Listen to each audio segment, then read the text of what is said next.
Good evening, ladies and gentlemen, and welcome back to your Monday night evening podcast. This is, of course, the Football Podcast.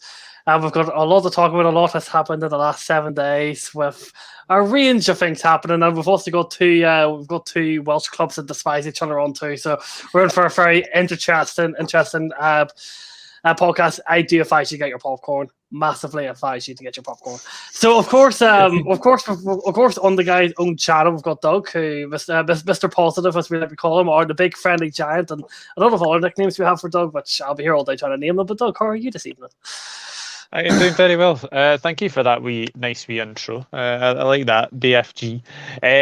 But no, I'm doing well, and not a lot has happened this week, has it? Think again. Yeah. Looking forward to this though. Making his second appearance on the podcast is the Swansea fan Reese. We're actually very lucky he's here. We heard he was in severe depression after Saturday. So Reese, I hope you're feeling a bit better. Yeah, feeling a little bit better, but we're playing tomorrow, so I'll probably feel the same as Saturday. Probably depressed, but yeah, hopefully it can cheer me up tonight. We've got a co-host of mine on our channel, the guy who I didn't even know was a regular on the Waterfall podcast these days, but George is here. Hi, George. Hi, Josh. Yep, very pleased to be on as always, and really looking forward to getting stuck in. So, really excited. We've got the other. You got from the other part of Wales. We've got Nathan. He's got a big smile on his face. He got to his first league game at the Cardiff City Stadium for the first time in 19 months. Obviously, not the result you wanted, but we'll obviously come on to that. But how are you feeling on this Monday evening? All I can say is, Bakuna, learn how to finish your chances. Twice. Got to do my Pep impression there, but anyhow, at least we don't have a stadium called the Swansea.com Arena or whatever that rubbish is called. But either way, thanks for having me on as usual. Oh, that is embarrassing. First away of the season this weekend. That is embarrassing. I'm sorry. That is embarrassing.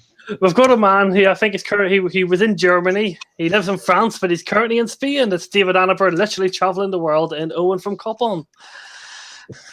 Thanks for having me on. Thanks for inviting me back. Yes, exactly. Been touring the world, photographing some wildlife. And that's just the Manchester United fans. Thanks for having me back. Are you coming to Northern Ireland? No? Okay. Reece, how are you doing with your new chair? Is that all I'm going to get? Well, fuck you then. Yeah, yeah, I'm all right. You don't deserve it. It's not my fault I'm the best here. All right, so I said everyone to chat. I'm not going to try and pronounce your name, but hello. I'm not going to try and say your name. Hello, Yeti. I'm sure you're very happy after that pleasing result of the weekend. Hello, Neil James. says he'll see us in about 20 minutes. Hello, chat. Hello, James. Hello, Jane again. Nathan's in the chat too because he's just that good. There's two of them. Good evening, Helly. Reese is also in the chat because he just likes to be everywhere. Big up, Rich. Hello, Rich. Good to see you here. Hello, Welshman. Obviously, Neil just said he'll see us in about 23ish. Okay, well that's fine. We'll save the community shield for Lan. He's magic.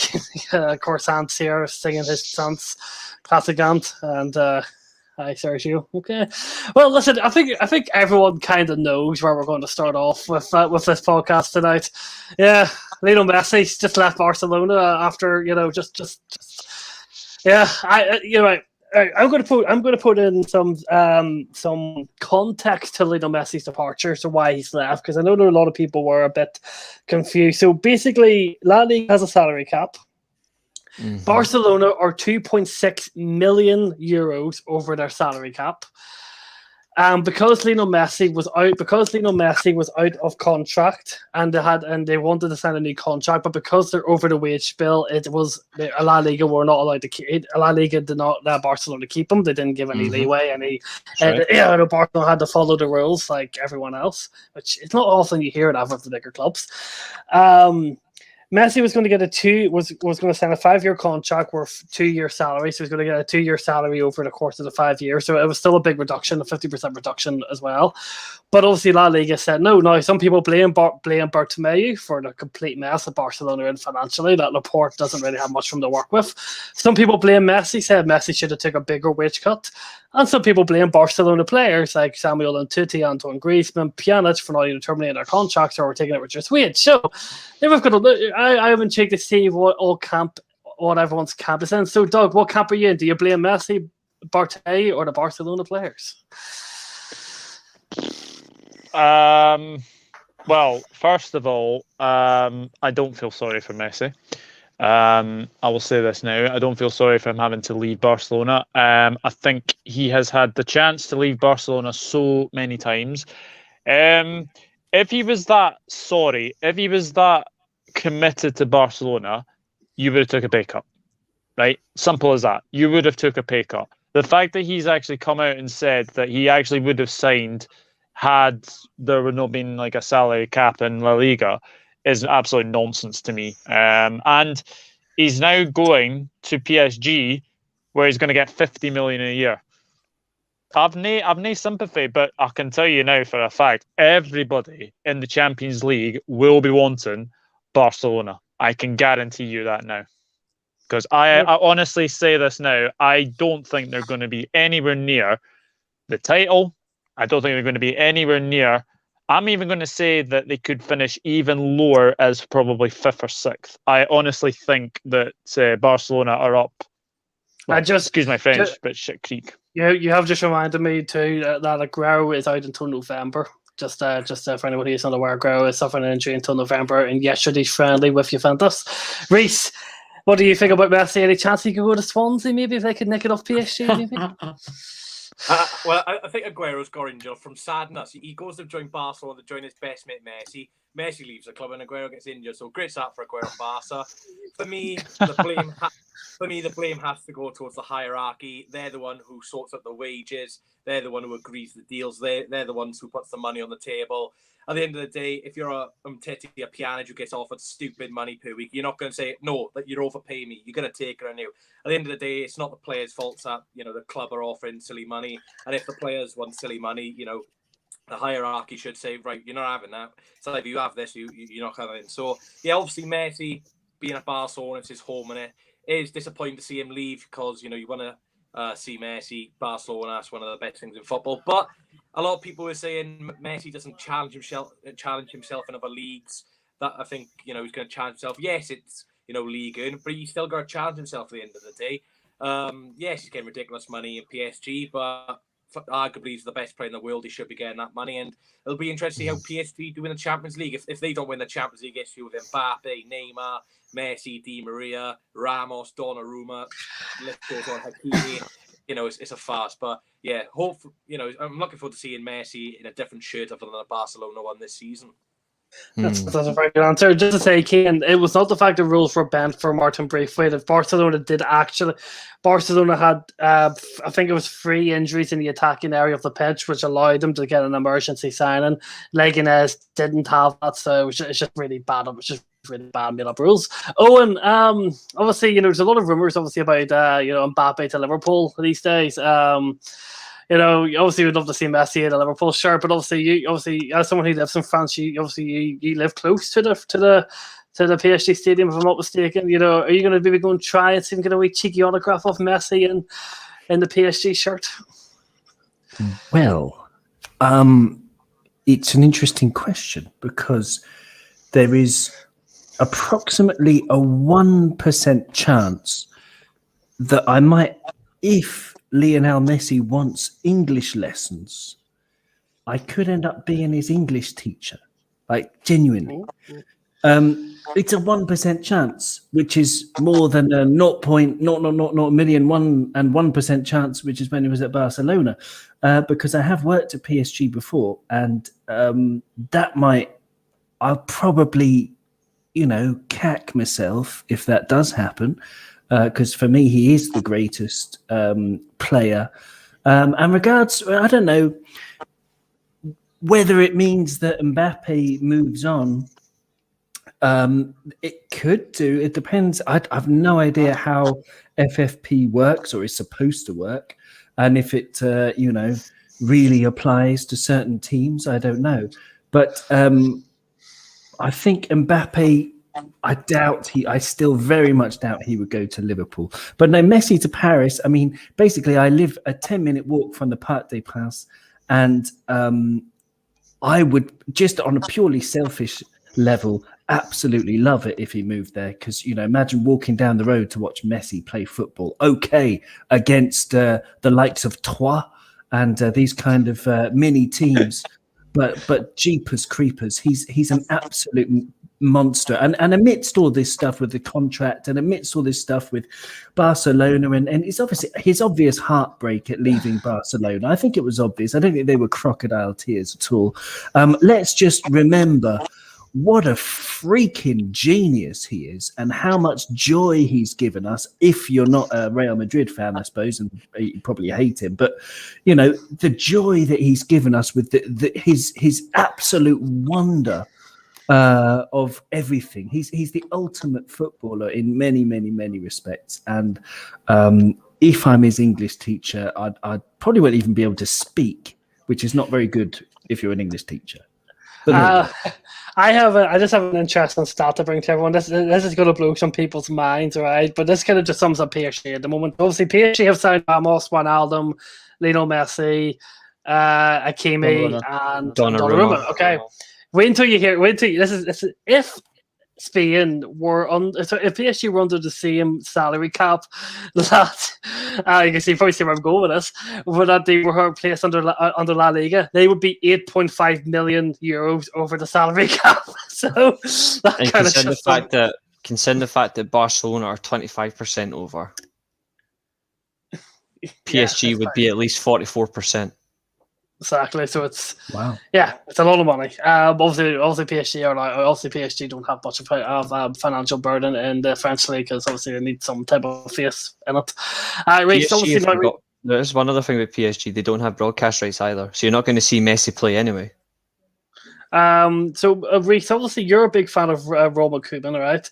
But if you're Romelu Koeman right now, you're thinking to yourself, what the hell? You've got no Messi. Aguero's out for the season. You've got a bunch of players that are basically there for the money and not for the shirt. On top of the Messi situation, which of course you're free to explain, but if you're Romelu Koeman, you're probably thinking, how the hell do I keep my job? Because he's in for one hell of a tough season. If I'm Ronald Koeman, I would do exactly what brought him to the dance as a Barcelona player. I'd play the youth players. I would bin that entire first team and I would just play the youth academy. Fuck them. If they're only there for the money, then it just shows they're not there for the club. Barcelona, yeah, they're in a shit show, but historically they're one of the past 16 years, one of the most historic clubs in football. Since the turn of the century, they've won everything. So if you're only interested in going to Barcelona for the money, then you've got no place in football. But in terms of Ronald Koeman, honestly, play the youth. Ter Stegen, yeah, fair enough. That's obviously he actually shows he wants to be there. He had the option to leave a few years ago. He refused. He stayed. Didn't sign a new contract. He just refused to leave. And he's shown why he's one of the best goalkeepers in the world. I think they're better off going with their youth. Just to answer your question, King, you got it right. Obviously, now it's Donnarumma. The third one's Sergio Rico, former. The number one will be Donnarumma. He's made a howler of a mistake leaving. Right. Reece, without being too bad, because I know you like Coleman, but do you really think he could survive this season? Because that Barcelona team doesn't have, obviously Laporte does like him, though. There did seem like kind of towards the end of the season, Laporte was looking to get a new manager in. He couldn't find anyone. Eric Ten Hag didn't agree to come. It seemed like Laporte would only move him on if an option was available, but I don't think there will be an option available this season. I think he will have the full season in charge. Right, now, George, I know you're very optimistic, so I know you'll probably start saying, why the hell weren't United on trying to get Lionel Messi and stuff? I know what you're like, but what do you make of this? Do you blame Messi? Do you blame Bartomeu? Do you blame the Barcelona players for not taking the salary cuts? What do you think? I mean, ultimately, obviously, they're the ones that have given, the board have obviously given Messi the contract, which was, when I sort of, ever since all of this broke, which was quite a few weeks ago, about all the sort of trouble they were in, you sort of really did analyse how much Messi was being paid. And although there is obviously an argument that he is the best player in the world, that still doesn't justify the disparity between him and even the second best best played player, because it's just the figures were absolutely disgraceful. Even though Messi was hoping was going to say he was going to take a wage cut, even then he was still one of the best paid players in the world, because that was how much he was being paid. So I think ultimately Messi was unfortunately, despite the brilliance of what he was contributing on the pitch, he was bleeding Barcelona dry. I think he's a hypocrite. Yeah, I think those figures were just ridiculous, and ultimately, like obviously in the same way as I think many people would have, if they got that sort of contract, they might sign, obviously, because you do see the money and you think, well, why would I say no, or why would I offer to obviously be paid less? But ultimately, the money he was being on was far too much. But yeah, obviously, good luck to him at PSG. Obviously, I think that's going to be a much easier, sort of more straightforward league anyway, with the French league. And in terms of the Champions League, whether they're going to win it or not, I don't think they will. I think we've seen too often with PSG that when the going gets tough, they get going. We saw that in the semi-final against Man City, 2 red cards, stupid red cards, and numerous examples of indiscipline. And they've now got Ramos as well, who's a red card walking. So I think PSG will still struggle, obviously, to win that prize. And obviously that's one of Messi's sort of aspirations, one of his dreams anyway, isn't it, to win the Champions League again? So I still think they'll struggle with that. My tip will be Bayern Munich as long as they can keep Lewandowski fit. So yeah. Okay, Nathan, over to you. Well, I've been saying it for ages, haven't I? It's like when you just go on to Football Manager, sign everyone you want, and then forget you have to follow regulations and that you've just splashed a £2 billion wage budget. It is stupid. They have worse owners than Derby County, and that is saying something. I mean, how do you even get out of this mess? Just the amount of money as well. The thing is, you've got to look at the wages, but you've got to look at the amount of money that they have spent over the last God knows how many years. Griezmann, Coutinho, all on flops as well, you could say. But yeah, this is going to be a long way out for them. And going from adding on from other things you said as well, they are way falling behind Atleti and Real Madrid as well. Even though Real Madrid are in a bit of a mess themselves, you could say. I think they could even fall behind Sevilla, Valencia, some of one of those clubs who are starting to come back and starting to push and challenge for Champions League spots. But PSG, they're going to be strong as ever this year. That team is looking absolutely ridiculous. But the one thing I will say is it's going to be a lot like the Portugal national side, where you just have a team full of absolute egos, and that is going to clash a lot as well. They're not going to get the best out of each other. I mean, just that front three alone, they're just going to want to have be saying, "Oh, I'm the star man, I'm the star man, I'm the star man. Pass to me, pass to me, pass to me." No teamwork there, all egos, and they're going to struggle and completely explode like Portugal did. Here's the best place I've seen it. I've seen it. Yeah. Yeah, this is a question I was going to ask you because it's a very valid point, because Barcelona are really, really in debt, and as I kind of said on last week's podcast, they aren't far away from liquidation. Even look at Inter Milan. There's a big report coming out from an Italian source that Inter Milan are facing liquidation. So, is there surely that was revealed as fake? The guy actually put that tweet up. That guy put that tweet up. He's actually been investigated, I think, over defamation. That tweet about Inter Milan, it's fake about the whole liquidation. But their owners, though, Suning Group, though, are in bother. Like, they've had to fold the Chinese team. They folded at the end of last season after becoming champions. They folded it. That was 2 seasons ago. 2 years ago, sorry. They're in that bad a situation. But in terms of Barcelona, I don't know. And the reason I say that is because you look at their sponsors. They've got links to Saudi Arabia as well, the same as Real Madrid. They will get money pumped in somehow. They will get. The banks bailed them out last time. It wouldn't surprise me if the banks bailed them out again. A fair few players under last year of their contracts too. So however the amount of wages will come free. They're so badly managed, Barcelona, and it's absolutely beautiful. But I generally could they follow in the same path as Rangers? To be honest, I'm not even going to say no. I want to ask you all one question very quickly, just before we move on to some other transfer news, because there's still a fair few other transfer happening. This salary cap that La Liga is introduced, it's still relatively new now. It's different for every club depending on your revenue. So the likes of the lower league clubs have a higher salary cap than the likes of Barcelona and stuff. Also, I'll ask all of these. Do you think that the salary cap is a way forward? Because you look at Manchester City spending maybe 200 million on Grealish and Harry Kane. We've spent 110 million euros here on Romelu Lukaku. And obviously, I think it's a good question for the two championship team guys too. Do you think a salary cap should be introduced by FIFA going forward in the future? I'll start with you, Reece.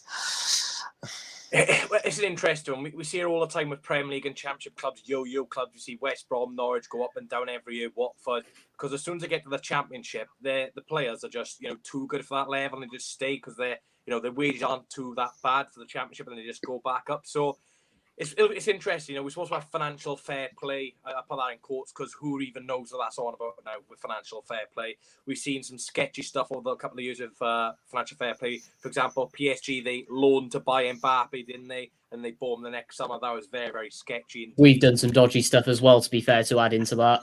You always do dodgy stuff. You can't. Oh, come on. Yeah, you're both used to dodgy shit. Like simple as. But something needs to be done to get everyone to the similar level because it's just too much of a gap. We're seeing it with the Premier League and Championship. It's such a huge gap between Premier League, Championship League, even Championship to League One's a huge gap now. It's just money in football.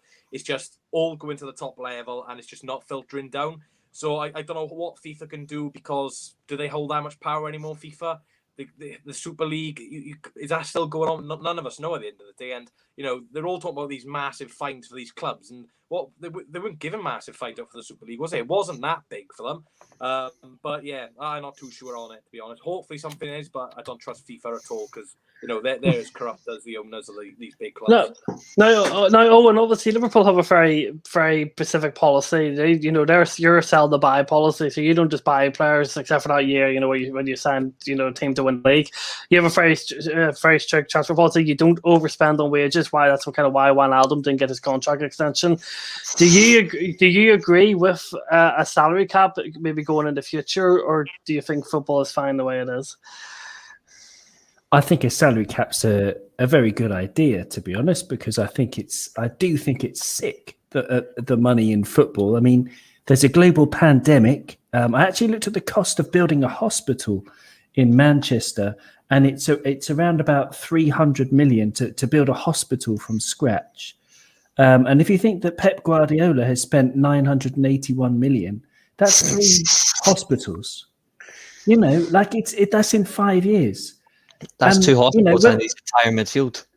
That's free Carabao exactly. Free Carabao Cup. Exactly. But there's something seriously wrong, and people very rarely think about it or talk about it. But that is actually really sick because they just kick a ball around. Okay, it's the game we love, and it's a lot more than that because it's things that we all identify with, and we absolutely love football, all of us. But I think a salary cap and just a salary cap and a transfer fee cap and definitely a cap for what you can pay agents' fees will help to level the playing field, and it will give lots of other clubs a lot more chance of winning. Because Liverpool, luckily, are one of those clubs.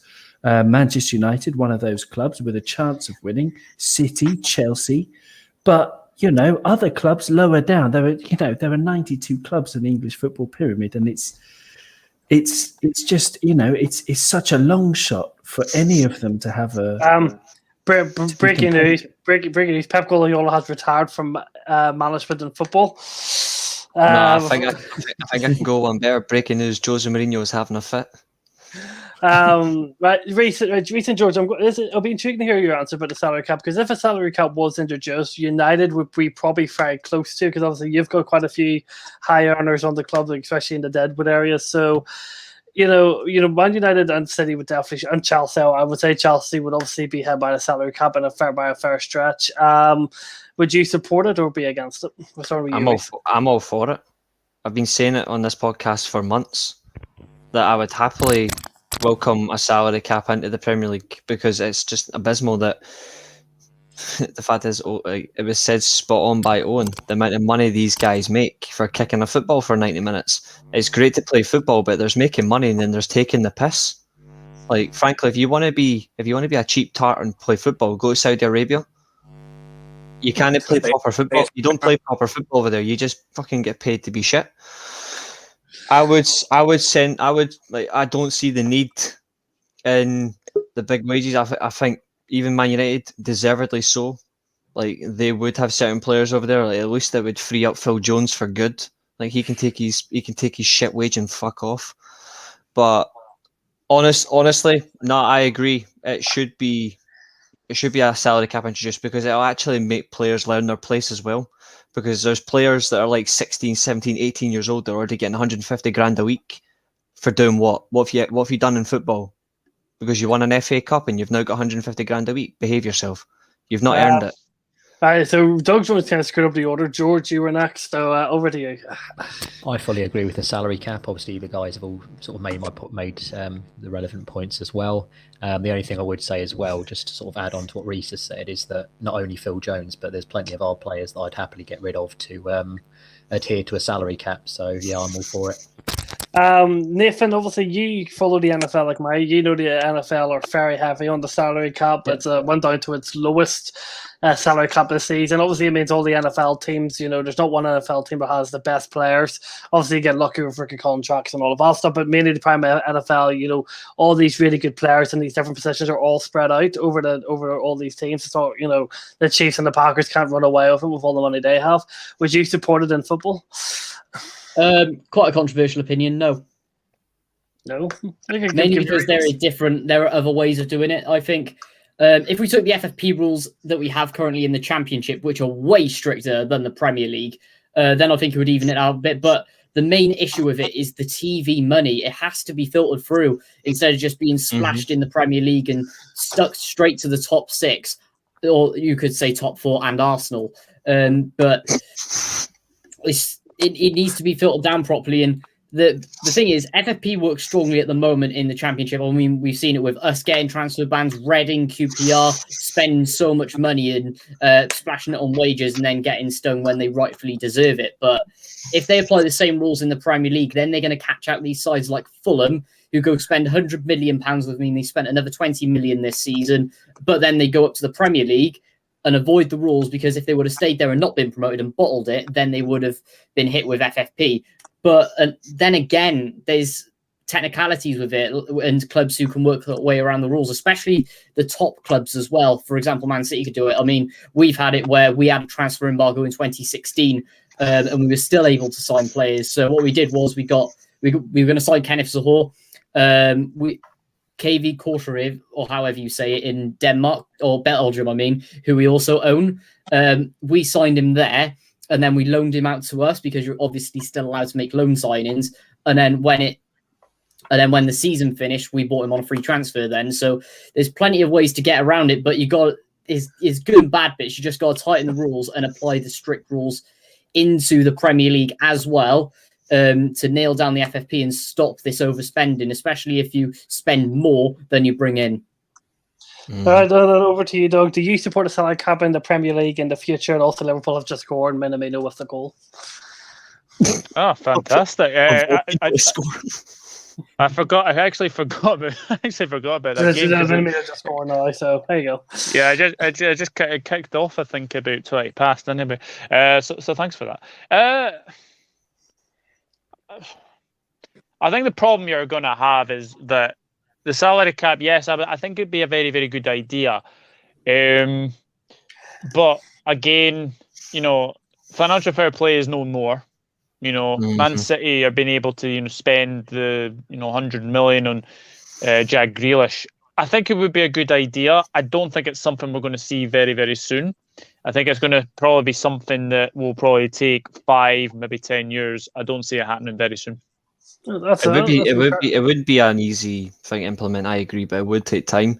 The thing is, though, by bringing a salary cap, it actually stops the whole greed in the game as well. Like, you can use the money better. You can implement it to grassroots. You can use it on your academies as well. You can use it towards the lower tiers. But the problem with even by using a salary cap, they would still milk it. They would still milk it dry. They'd find some excuse to get the most of it. I still find it bizarre that there's still the worst thing about the salary cap as well is you would still get young players that are still being on too much money that they don't deserve. There should be like how you get in a job, like where you get bonuses or rewards, you get a pay rise for certain things. So like if you're a 16, 17-year-old, no more than 30 grand a week. Because that's enough. What you gonna do as a 16, 17-year-old for 100 grand a week? Are you gonna spend it on a Rolls Royce and turn up to your club and look like a clown? Like there should be. There's levels to caps, and then there's levels of stupidity, and I think a lot of the Premier League clubs definitely have it. Just to say, Owen, I know you like tweeting about Everton, so you must absolutely love this comment. Everton is just under issue for top 4 flops. Most of them are just glad that they still riding off the success of 1 or 2 seasons. Only a couple want to improve. I'm sure you love that comment. There's a great stat about Everton. I freaking love this stat, right?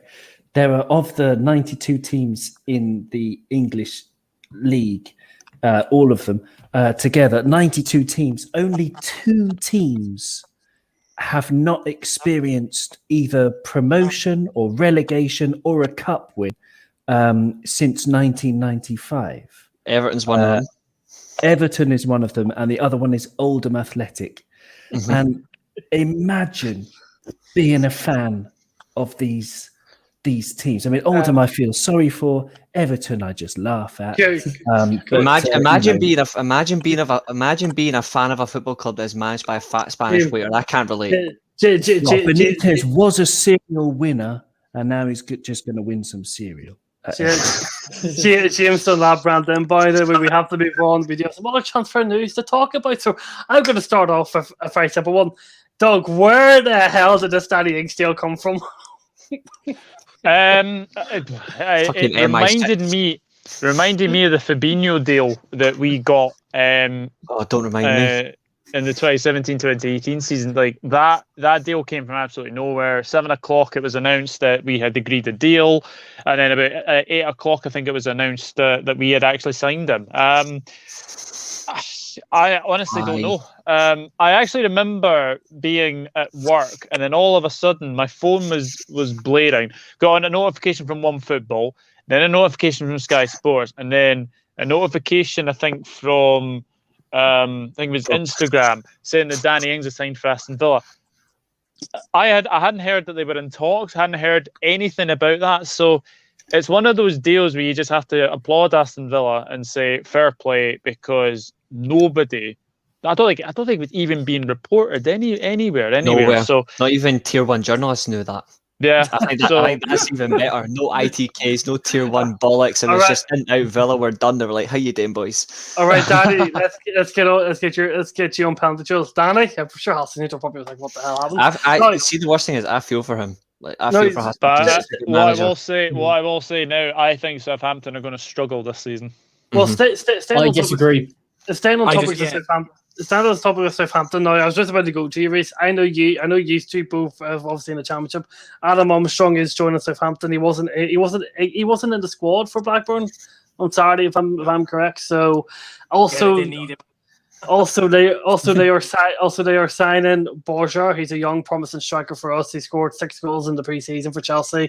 He's a promising young guy. So they are replacing Danny Ings. Obviously, if it's good enough, it's different. But Reece, I'll ask you very briefly. Could Adam Armstrong do it at a Premier League level for Southampton? 100%. Adam Armstrong's a fantastic player. He scored, I think it was 30 goals for Blackburn Rovers last season, which is just ridiculous. Only top by Ivan Toney, the penalty merchant. But no, Adam Armstrong, terrific player. You know, at Newcastle, he's on the fringes. He's dropped down a level. I think he's superb. And I think the way Southampton play suits Adam Armstrong's football superbly. They've got some very tricky players, Southampton. And at the end of the day, when you've got a player like James Ward-Prowse in your team, I don't think you'll get relegated and you've got a player like James Ward-Prowse. Similar with Aston Villa when they had Jack Grealish and they were fluent relegation, you know, a player like that can just jiggle you out. And, you know, they've got some decent players as well in that defence. Vestergaard, they've got McCarthy in goal, who's a solid goalkeeper, or Fraser Foster, wherever one they want to play. They've got some good players. I think Southampton will be fine. I think Adam Armstrong will be a good signing. I think get 10 plus goals. Of course, losing Danny Ings is a bit of a blow, but James Ward-Prowse is still a fantastic player. You know what's funny? You know what's funny before you move on to Nathan? Doug's gonna laugh at this because he's seen the tweet as well. It was Kendall's tweet this morning. It was Fucking Adam Armstrong, he's done the Alan Shearer in reverse. Alan Shearer went from Southampton to Blackburn to Newcastle. Fucking Adam Armstrong went Newcastle, Blackburn, Southampton. Yeah, I think I it's absolute genius. Genius. I have two pieces of news. First of all, Roberto Firmino has scored for Liverpool. They are now 2-0 in their friendly at Anfield against Osasuna. Beautiful goal. Sorry, I'm multitasking. In other words, I'm half listening to you all. But I'm watching the game, and it was absolutely stunning. Tsimikas, left back, crossed it in, but after a superb move involving Minamino, Konate won the ball back. You better watch out. Liverpool are going to win the league. Are you could be chance last season. Yes. They'll probably beat us. There could be some Saturday. Yeah, Southampton have just loaned Brosher in, and it's not a permanent deal. And Minamino scored the first goal. I've got some news for everyone here. This is going to make you laugh. This is from David Ornstein. I can't say his name. This is not transfer. David Ornstein. This is not transfer news, right? This is about John Stones. He's getting a 5-year new deal worth $300K from Manchester City. This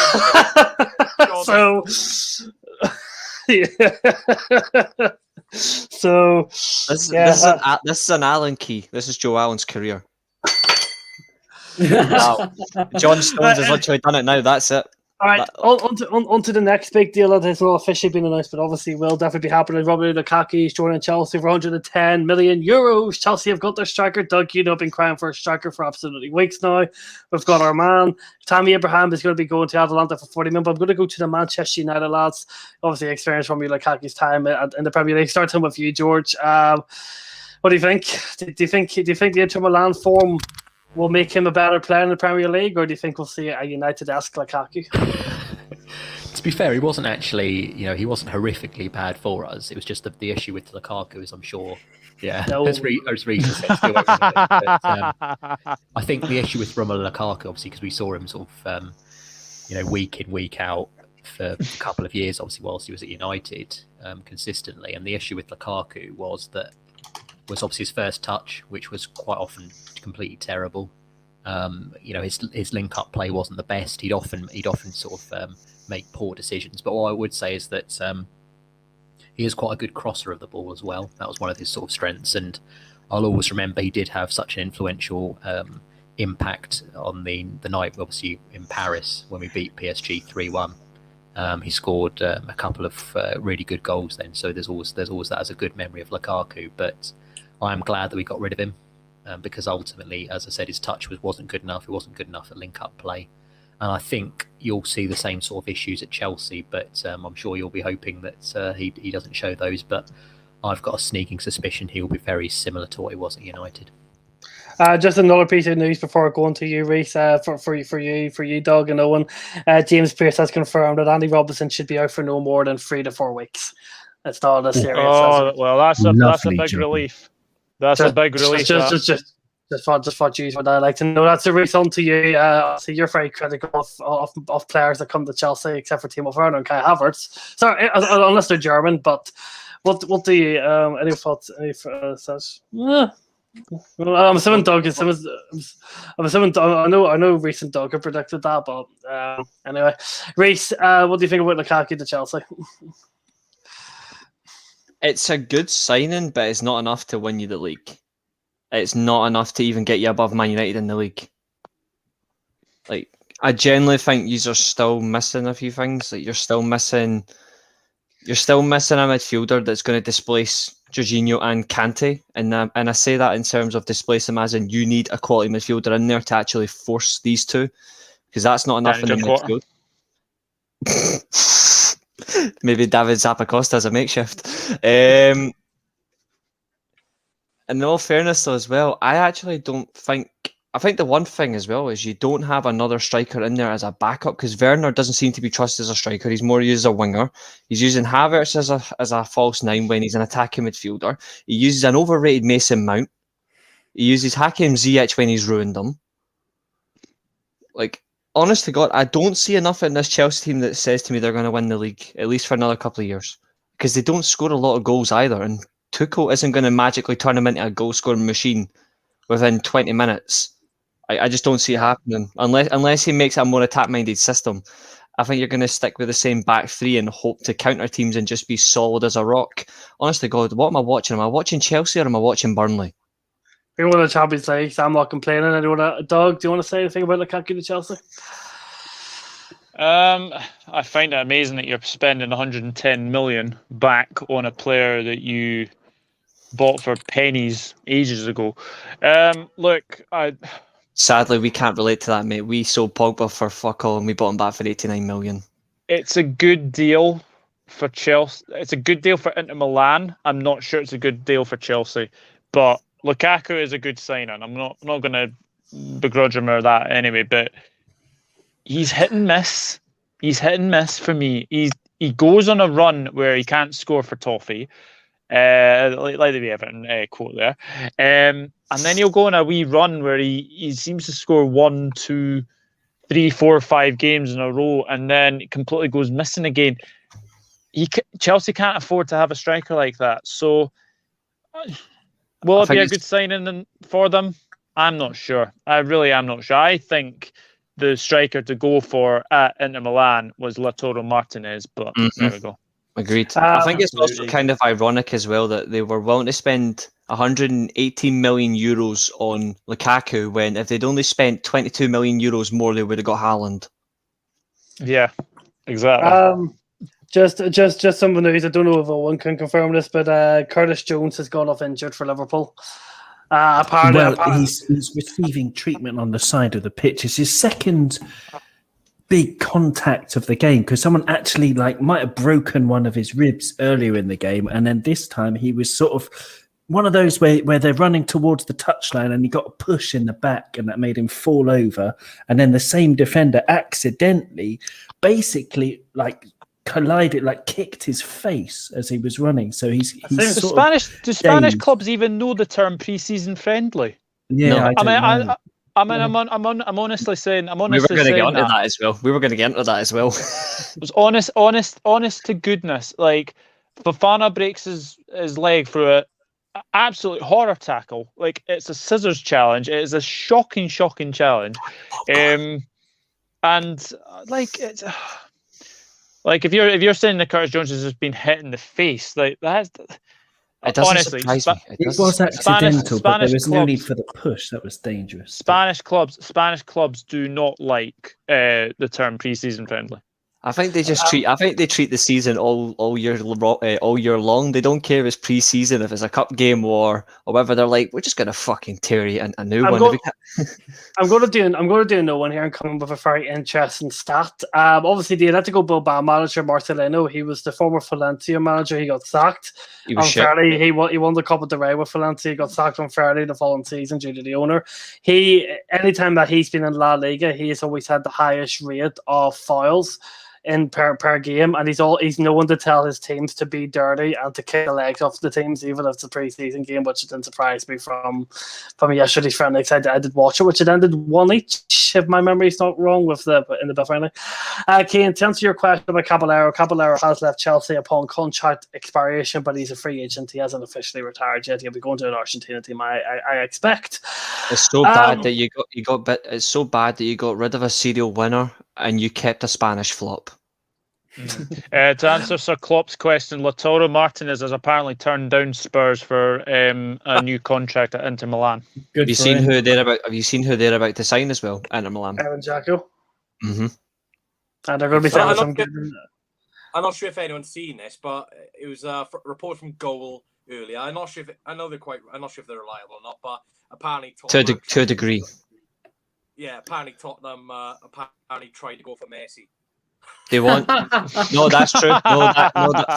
Funnily enough, I know somebody who is a member of the Spurs trust thing, and it actually was confirmed. Yes, Spurs actually did make a phone call, but if anything, we already know what they want.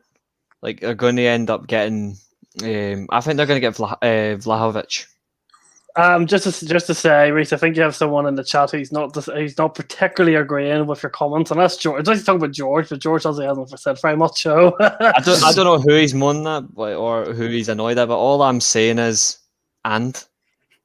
And moving on to the next segment, George. I'm going to come to you for this. Jack Grealish, obviously to Manchester City. He took part in his unofficial debut for Man City yesterday in the Community Shield, which we'll obviously get onto that in a bit more depth later on. Bernardo Silva might be leaving Manchester City, so maybe this is probably a good signing, and I need it. At first I thought it was just a very pointless signing in terms of what City actually need. But what do you think about Jack Grealish to Manchester City? Who are you asking? Sorry, me.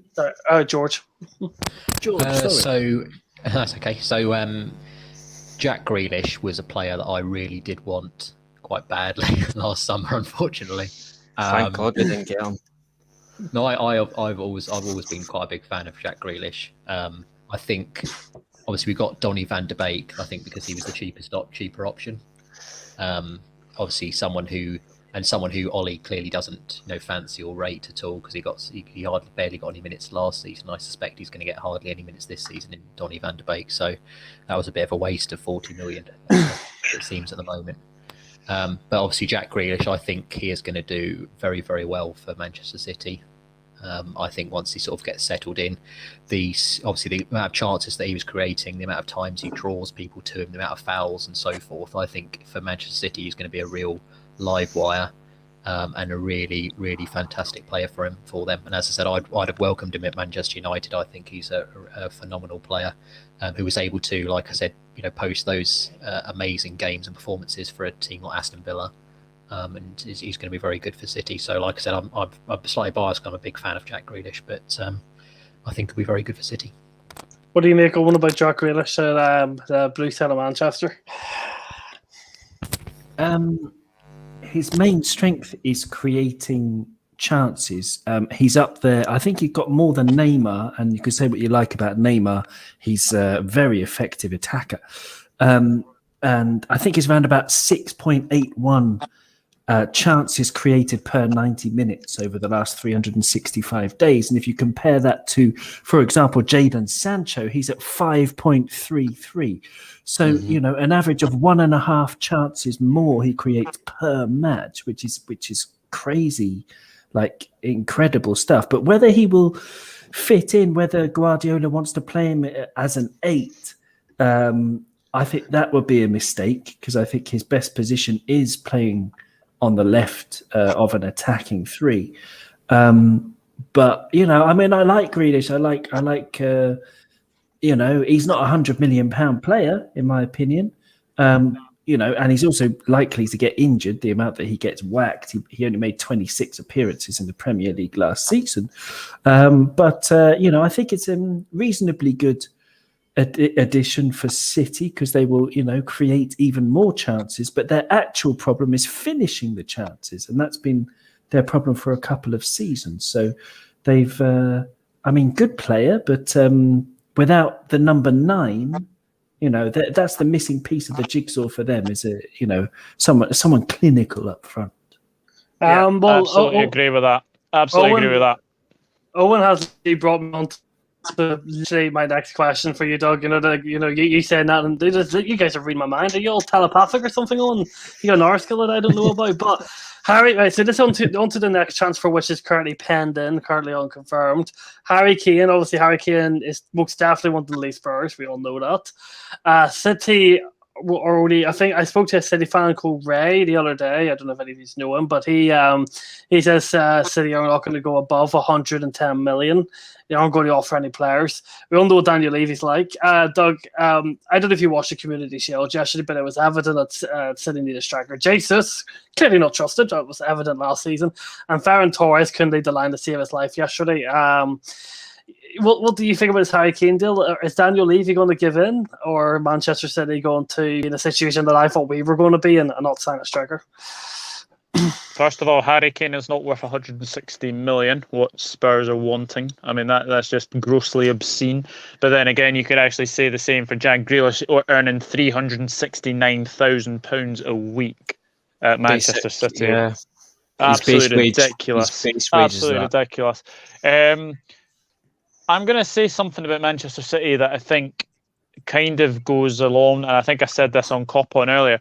You can play the most prettiest of football. You can pass the ball around very, very well. But if you don't have a striker who scores the goals, you will struggle to score goals. So the thing is, I thought Leicester City were the better team yesterday. Amount of chances that Manchester City actually had, they were only half chances for me. I think the one thing for me that really worried me about City yesterday was there was a lack of creativity yesterday. So, Grealish came on, lost the ball 3 or 4 times as well. I am going to say this now. I think Harry Kane will be a Spurs player by the 31st of August. I just don't see Manchester City spending 160 million. And if Ray says they're not going to go above 110 million, then I think Harry Kane will definitely be on his staying as a Spurs player for at least one more season. Owen, I'm taking your reaction was to that Chamberlain shot when he thought he decided to try go for a wee worldie. Yeah, Alex Oxlade-Chamberlain almost scored an absolute thunder bastard from 35 yards, but it was a really good save from the keeper. Once again, Liverpool are not just going to win the league, we're going to walk the league. All right, everyone clap that. Doug, for you, since Harry Kane's going to stay at Spurs, do you think Harry Kane could put enough pressure on Daniel Levy and Daniel Levy has to give in and sell him? Or do you think Daniel Levy's going to say, you signed that contract, that's your fault, you're staying? I'm going to be honest with you. Here. I don't think Spurs should play Harry Kane until the transfer window is over. Because all that's going to do, it's going to distract Kane, it's going to distract his form as well. But we all know that he doesn't really score in August anyway.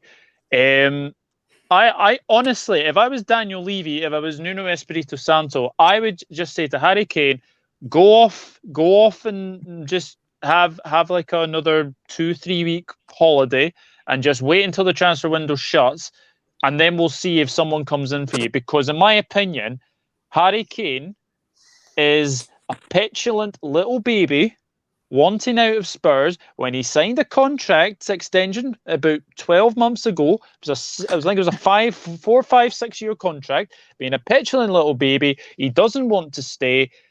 Why sign the contract then?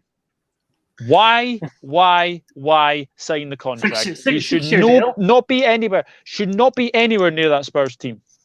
I don't care what people say to me. I don't care what people say to me. But Harry Kane should not be playing until the transfer window is shut.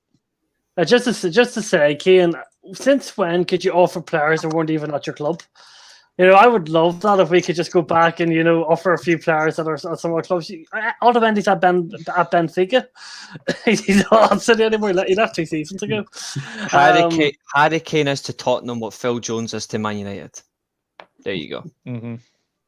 No, I would go around asking you all about Harry Kane, but we got some other topics. So I just want a simple raise your hands if you think City will have Harry Kane by the end of the transfer window.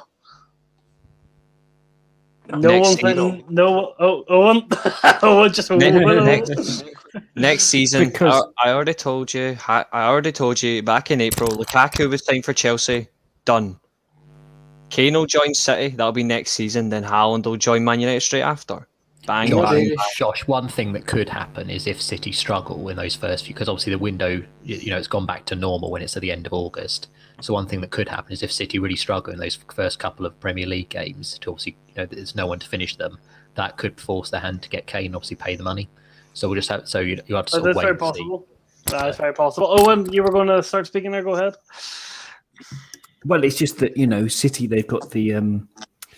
I don't know. They've got pretty good lawyers, I would imagine. And, even though it would be pretty strange to spend 200 and whatever million, I think we just got another one. Oh, man, Bobby Firmino. This is, we're going to win the league by 25 points at this rate. Can I just say something very, very, very, very, very, very quickly about Harry Kane? No matter what people think of Harry Kane, if this was Paul Pogba, thank you. Yeah. If this Say the same was- thing. Thank If you. this was Mo Salah, if this was Sergio Aguero, Bruno if Fernandes. this was Pierre-Emerick Aubameyang, the media would be like a witch hunt to get these players out of England. So why are they not doing the same with Harry Kane? Because he's England captain. Thank you He's and an good absolute night. rat. I- Well Andy's said, the well Andy's said. the media goal. In fact, I can even go one better. I can go one better than Aubameyang, Pogba. If this was Rashford or Sterling, two Do English black Yes. players, they would be fucked royally by the media. Do you remember last season? There's a few times in an instant where Harry Kane, when he was going up for a duel, you always looked behind him for the defender, so the defender leaned into him. If anyone remembers that, but none of the media Yeah. were on about that. If I was a foreign striker, they'd all be going on that. If I was a centre half from England, honestly. Everyone's seen that. Everyone's seen that meme with Lee Judge from AFTV when he's done it. He's done it again. He's done it again. I was pissed myself for the whole Euros of it. Didn't he not make a bet saying it doesn't matter that Harry Kane plays for Spurs, he's not going to celebrate a single Harry Kane goal? I got to admit, I don't like Lee Judges after what happened with the Sir Alex Ferguson incident, him and Ty. But I'll admit, even I thought that was funny that he didn't celebrate a single Harry Kane goal because he plays for Tottenham. Nathan did the same in the Euros when Swansea played. He didn't say. That's not true. I actually said it. I rate Connor Roberts as a player. Come on. Here we I go. said, Actually, to be fair, that was when I thought he was leaving to Burnley. So I said this to a Man City. I said this to a Man City fan earlier. I said, could you imagine Did if you Harry find Kane? Could you imagine if Harry Kane came off the bench for Spurs and just put it in the back of his own net when they're playing Man City for a statement to get a transfer out of the club? Because that's where the things have happened.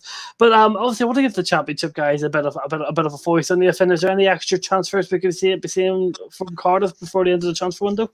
as it stands, nothing at all. But we need some creativity, just like a number 10, just a fit Lee Tomlin would be perfect. But apart from that, absolutely nothing. Livingston just signed a player from Birmingham City on loan. Odin, I can't remember his second name, but it's someone from Birmingham City apparently. So One of fair the enough. youngsters, I imagine. Reece, any transfer news from Swansea potentially? Yeah, a lot of things going on around Swansea. Of course, new manager. We are signing this Man United defender. If you two know about him, Ethan Ladd. He was on loan. Quality signing. Last season. Can play right wing back, which is the system I assume Russell Mann. We're also linked with James Garner, but a host of Championship clubs are after him. We're also very, very close to signing an Ipswich Town midfielder, Flynn Downs, I believe. Crystal Palace won him last He's good. for 1.6 million. Still have areas we need in the squad. Still need to replace Andrew's goals and others. But yeah, we just got to look at the loan market. James Garner will be a sensational signing. I think he will go to a Championship club. James Garner. I hope he doesn't. I can't see. I just can't see him. I can't see him fitting in it. Maybe Newcastle aren't going to get him because they're going to sign Joe Willock. Norwich got Billy Gilmore. I can't see Watford or Brentford really getting him. So I think he'll go to a Championship club, and fingers crossed it's Swansea. We've just got some news from Neil. Neil says he's really sorry that he has to cancel. He wants to join and talk, but the dog has come down with something and need to keep an eye on him. So I fully understand, Neil. Bless. Hope your dog's okay, Neil. I guarantee you, Doug will get you on at the most possible suitable time. He's a big friend. He's our big friendly Jan for a reason. So next week. Just DM me, Neil. Just DM me. Before I move on, has anyone got any other transfers they want to talk about from any clubs? Any I've missed? Anyone from their own clubs? Anyone got anything else they want to say? I don't think there's any, but can I just say the best thing about the summer is two particular clubs that troll people. The first one's Aston Villa. Obviously, they trolled Arsenal getting Buendia. Now they've signed Danny Ings, Leon Bailey. The second one is RB Leipzig. They troll people. And the reason I'm going to say that is because the Premier League clubs like Liverpool, Chelsea, they were all looking, to be fair, even Man United, they were all looking at Andre Silva, and you would have to have spent at least 60 million. And the cheeky fuckers turned up with 30 million and bought him off Eintracht Frankfurt. I think that's absolutely brilliant. I'm like, let's troll the Premier League because that's what we do. Has Alexander Sorloth left Leipzig? No, I think he's been on loan though. I think he's been on loan. I'll double check. I this now remember for him you. at Palace. What a flop he was at Palace. They've got some quality strikers though as well. Like they're going to play like Hong and Silva up top. Odin Bailey. Thanks, Chris. I couldn't remember his second name, but apparently Birmingham City fans have actually said that he's quite a talent. So looking forward to seeing him in the Livy midfield. So since Phil's not joining us, we'll briefly talk about the Community Shield since it was on the agenda. Obviously, this was specifically for Neil. We'll have a brief conversation about it. Yeah, he's still there, bud. He's still there. Doug, I'll ask you first. Obviously, Leicester, it was a terrible game. First of all, it was a terrible game. It was an absolutely awful game to watch. It was not worth watching. I definitely did not agree watching it. But the Leicester fans clearly enjoyed the occasion. Leicester, to be fair, did play very well. Obviously, the Commission definitely feels like a friendly. I think Liverpool played City in it a few years ago. It is a very friendly game, but there isn't much intensity to it, especially with players come back from the Euros. Not full teams can be played, blah blah blah blah.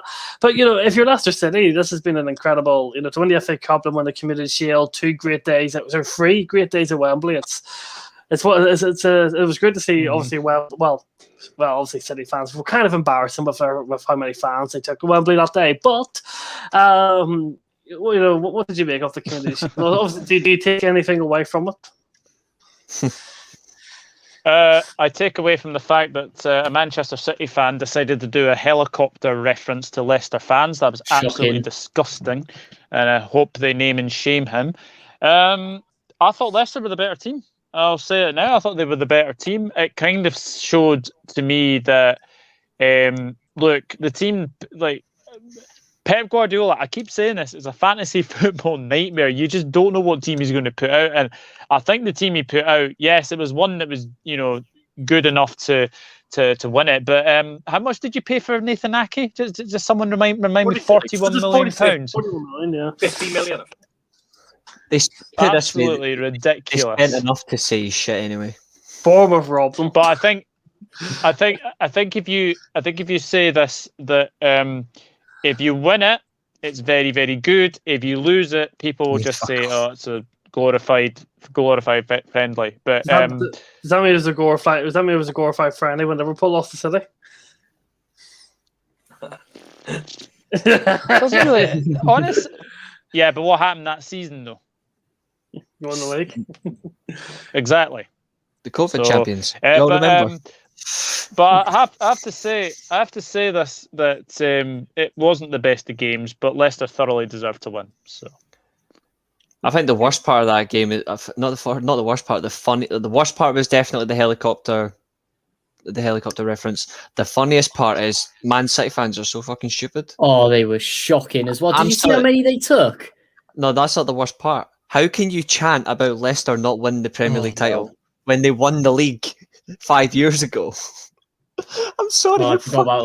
How fucking stupid can your fan base be when you're singing about not winning the league when they won the league? Like they won the Premier League title quicker than Liverpool did. No offense. Has anyone got anyone want to talk about the commission? It was a snooze fest. Does anyone want to add anything to it? I'll admit that Dozie for Man City's a good player. That's it. All I'm going to add is that for the people who didn't know who Brendan Rodgers was, what a fantastic manager Brendan Rodgers is. He still doesn't get the credit he deserves.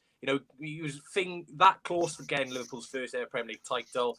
Did a magnificent job with Swansea. Decent job at Liverpool. What a job he did at Celtic and at Leicester. There was a bit of turmoil.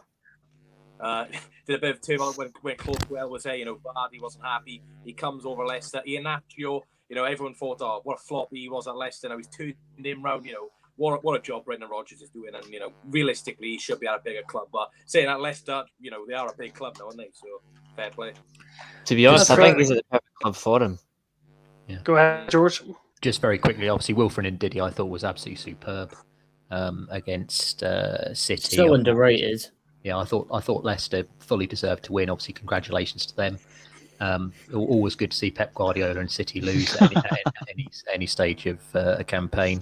And obviously, another person just on the prospect of whether or the question of whether the Community Shield is a real trophy. Another person Yes, who it always is. thought it was a real trophy was Jose Mourinho when he was holding up three fingers to indicate how many trophies he'd won in a season when we won one, the Europa League and the Carabao Cup in 16-17. So he was holding it up. So that's another person who thinks it's a real trophy. So, but yeah, congratulations, Leicester. I wouldn't mind After we having I wouldn't mind having a Community Shield. I mean, a good dinner plate like that, I'd have a good plate of lasagna off it. As we reach the halfway stage of the podcast, please hit the subscribe button if you haven't done already. Subscribe to Doug's beautiful channel.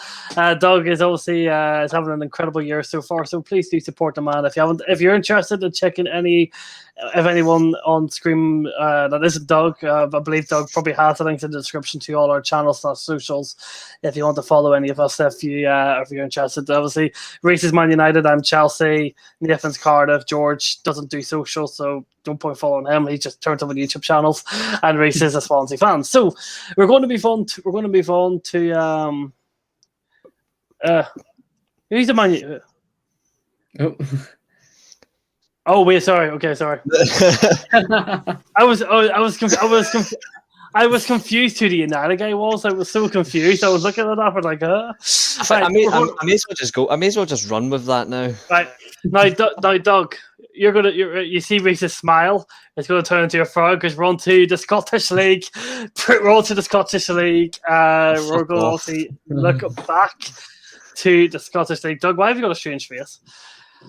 It's Are one Rangers on a defeat. bad track? It's one defeat in 2 seasons. No. The The reason why I'm asking this is I've put that in the thing for a specific reason, because last time Rangers lost to a newly promoted team, they went downhill really quickly. And plus, I put it in that rewind resub on purpose because that's what I like. That's what I do. I just find them up on purpose. So the thing you've got to remember with this as well is look at the mess that Celtic are in.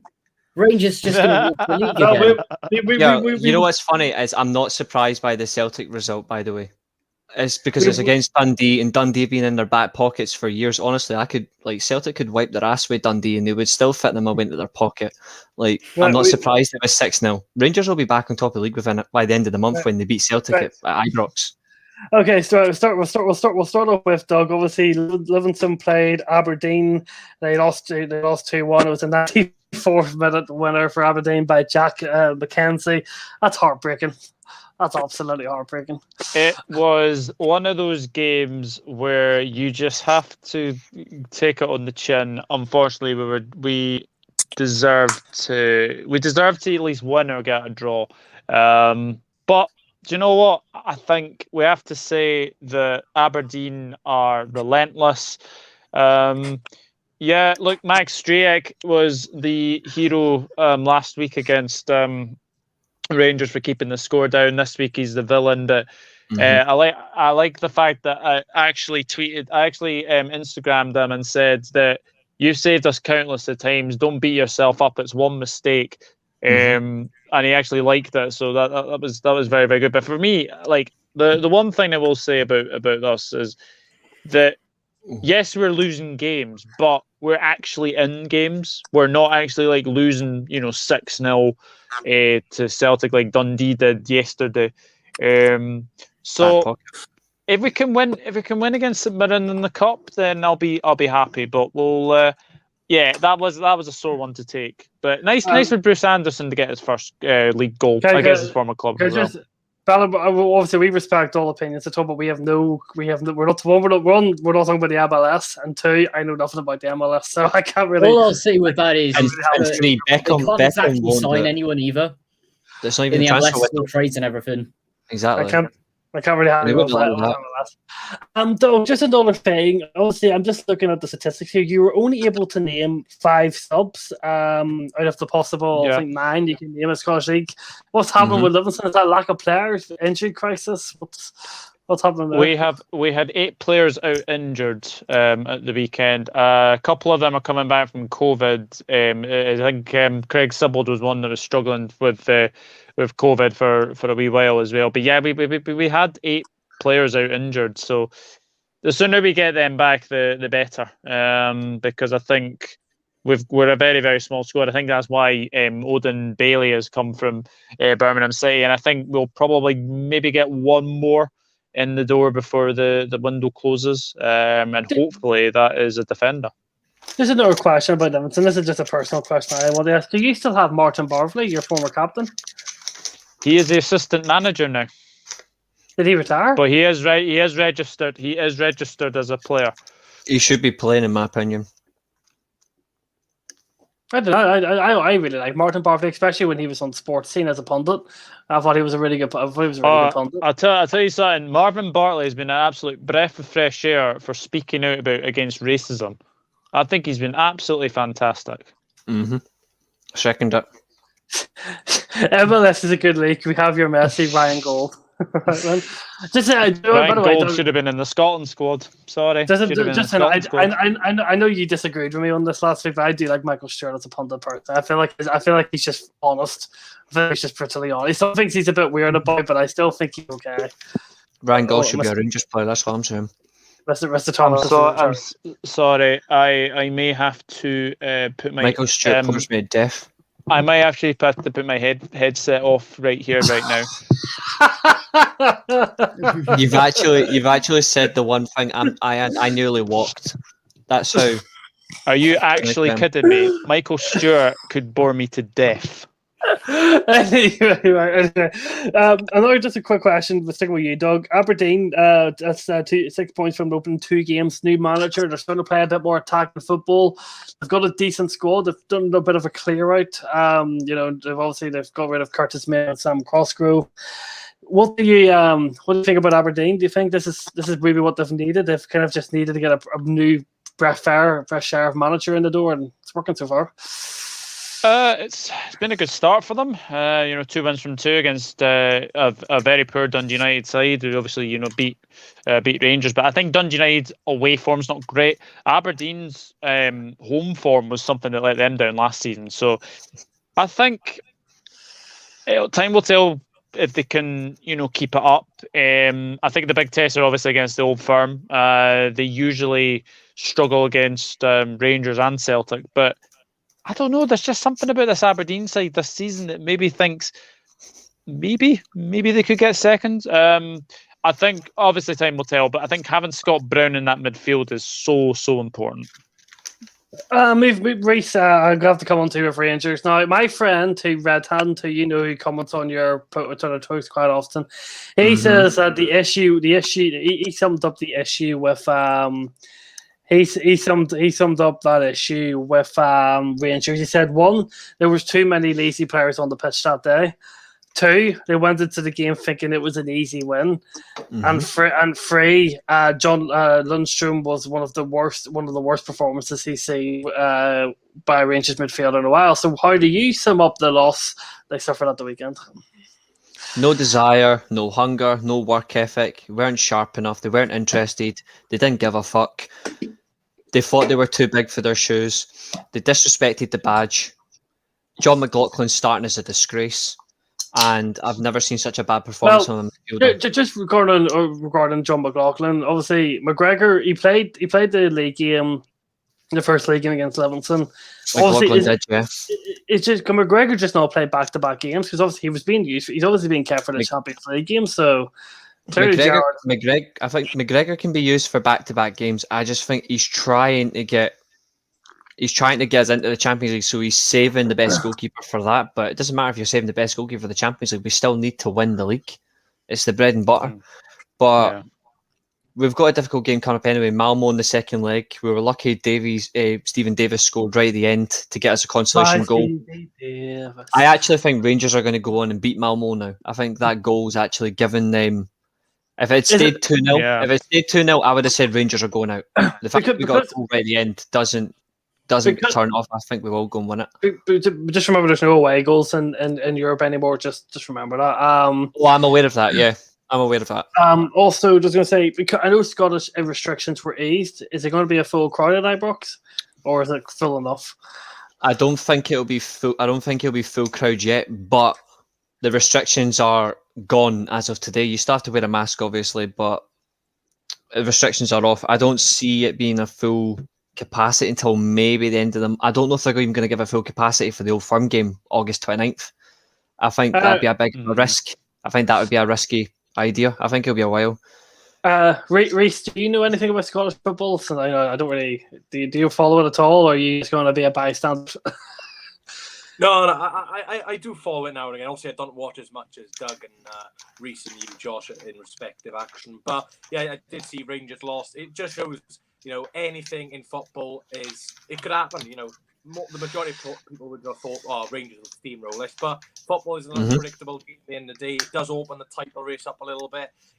Celtic, obviously, they're not playing the best opposition, but they did still win 6-0. So, of course, that's a great result. Rangers lost. Am I right to believe Rangers lost back-to-back games now? Because they lost to Malmo, is that right? Lost to Malmo, yeah, 2-1. So they've lost back-to-back games. What's the squad momentum going to be like? So, Rangers' next game is crucial, because if they don't win that, questions will start to be asked about, these players' mentality. So it is quite exciting, because usually you see Celtic and Rangers at this point just win every game. But yeah, both teams have lost one game, so it is opening up a little bit. The big loss is Hadji, though. The big loss is Hadji. Yeah. Owen, your face screams that you don't want to be involved in this. Do you even know who the Celtic manager is these days? Is it Kenny Dalglish? Yeah, I think that sums up that. And if I was this new manager, I hope he gets the whole season. we aren't going to talk. Season. We won't talk about something when it's 6-0. You'd expect them to be a newly promoted team at home 6-0. There isn't too much to look into that. Shout out to St Johnstone with probably the best European result ever for a Scottish team. I was just about to come on that. Obviously, they drew 1-1 away to Galatasaray in Turkey in the first leg of the Europa League. They're going to have to be up for it. They're going to have to be solid as a rock on Thursday. I actually don't know. I'm hoping they win, but I'm fearing the worst for them. Honestly, if you're a St Johnstone fan right now, you're like, what the St Johnstone manager has done with them, Oh yeah, the two league cups, a European trophy. Like Callum Davidson took over from Tommy Wright. A lot of question marks over obviously Tommy Wright departing, but he's written himself in the history books at St Johnstone. Like what he's done in that club it's incredible, and I wouldn't be surprised if they go for another league. Just the last thing about Scottish League. High Birmingham looking very good again. Dug under Jack Ross, another 3-0 win over a very bad Ross County team. But they're looking like they're not stopping. They're just going. They're looking good. Yeah, they are. That's back-to-back wins against Motherwell, and look. It has to be said, a very poor Ross County side. I think me and Reece have both predicted Ross County to be relegated. It's not because of the manager, it's because of their squad. Their squad is completely not good enough. Martin Boyle started the season really well as well. Interesting that Josh Doig played yesterday. I don't know if there is still transfer interest from West Ham and Watford alike, but there has been talk that Josh Doig will be leaving Hibs at some point in the near future. So could be a farewell appearance. And obviously Edwards scored yesterday. Would that be a farewell appearance for him? Only time will tell. And then obviously Hearts they beat St Mirren 2-1. Yep. What do you think about Hearts then? Hearts obviously beating Celtic.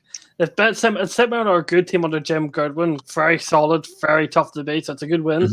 Hearts Hearts were never going to be in a relegation fight this year. Obviously, what happened when they got relegated that year was some terrible stuff. That was pure financial stuff. There's frankly, it's not the players' fault. They were doomed when this season starts. Hearts for top half. You think? I was on a stream with Doug last week. It was on Charlie's podcast, and I said Hearts were getting top 5, and I got the best death stares and death looks ever. I even got a shocked look out of Doug. It was priceless. Doug was like, "The fuck you putting Hearts in the top 5 for?" But I was like, I don't rate Hearts off. I don't rate. No. It wasn't that. It was Nipun putting Hearts in the bottom 2. That was the funniest bit, but he still gave me a shock look. I put them in the top 5 though. But I've got them 6th. I've got them top 6. Aye, that's because we see things. That's because we see. So things. bad, Ben Woodburn still at Liverpool. Oh, you know what I would say though is rubbish. Yeah, I still reiterate the point, and me and you agree on this. I don't rate Robbie Nielsen as a manager. That's the only letdown. But what he did in his first Premiership season with Hearts, he did get them into the top 3. I don't see that not happening potentially again, or but not finishing top 3, but in like very close, like maybe 4th or 5th. They could, but they have to be consistent throughout the season. I don't think they're going to be anyway. I think they will finish 5th or 6th. Like I said to Doug, they will be revolving around that position. Yeah, but it was a good result for them, back-to-back wins, and I love the fact that Craig Gordon won trophies at Celtic, went back, won Hearts the league, came back and trolled them when he first came back. yeah. So we're going to move on to the championship. No, not preview. Review, not preview. Well, we can do a preview too, because we can talk about the next games coming. So I'll just pretend that was planned, okay? Right, Reece, obviously, you got your first competitive away day for the first time in 18 so months. You lost to Blackburn 2-1. How do you sum up the opening day of the championship? Starters, you mean to go on? Yeah, you can shut up, Nathan. It was just poor. Obviously, we've got a new manager, Russell Martin, of course, Scottish international, used to play for Scotland, of course, very, very good for them, and Norwich, respectively. Obviously, he wants to play this style, playing up from the back, and sometimes it's just you're just overcomplicating it. Sometimes the best scenario is just to kick it long, Rose Ed, just get out of danger. And as Doug said, you know, the second goal, a goalkeeper trying to overcomplicate things at the back, takes a touch, all right, kick it long. Takes another touch, tries going round the player, and then just does a slight tackle like Sergio Ramos, gives away a penalty. We were playing some nice football, scored a few nice goals, but at the end of the day, you know, you're just going to give away silly goals. And even though we had, I think it was 74% possession in the game, which, you know, it's okay, but Blackburn had 10 shots on target, we had 4. It's like a lot of fans were criticising Steve Cooper for the style of play, but like I said, I'd rather have a result at the end of the day than I have 75-76% possession. But, you know, could be worse. I've been to 4 games now since May. I went to the Barnsley home one, the Brentford playoff final, the Southampton friendly, and the game against Blackburn, and I've still not seen us win. So yeah, not great being back at ground, but could be worse. Be watching Mick McCarthy. Come on. I've seen your watch along, Trace. I could see. I bet you were just yelling your absolute head off in the stands. I could just see it. I've seen your watch alongs. I'm sure you were hitting chairs, shouting your head off. You know, I haven't subscribed to your channel. We'll do after the stream. Do you do match vlogs for these? Yeah. Yeah, well, make sure to check the match vlog out down below. I'm sure we see Ray shouting in that video. On to the other side of Wales, obviously. The better side. I'm not getting I'm not getting fault in this. Doug, why did you do this to me? We have Cardiff due with Barnsley at the Cardiff City Stadium 1-1. What do you make of the Cardiff City opening game of the season? Well, started quite well, really knocking it about, keeping Barnsley away, especially. Our defence was absolutely solid in that game until, well, later on we just completely fell asleep. But like Reece, issues with our style of play, but the complete opposite. Instead of actually playing it on the floor and playing football, which we were just playing long balls the whole game, especially in the second half. Second Aidan Flint gets the ball, your favourite, hoof, up into Rosetta, the family stand. And I don't think we even played a pass in the second half. It's just constant long balls. But we actually played some nice passing play. We finally did get the goal in the end. Marlon Pack, nice header. Always got to be from a set piece, hasn't it? Hopefully there'll be a lot more of that this season. But yeah, a lot of things that we need to improve. Kiefer Moore will hopefully be back as well. Bearing in mind we had a lot of players missing as well in this one. Morrison was missing. Moore.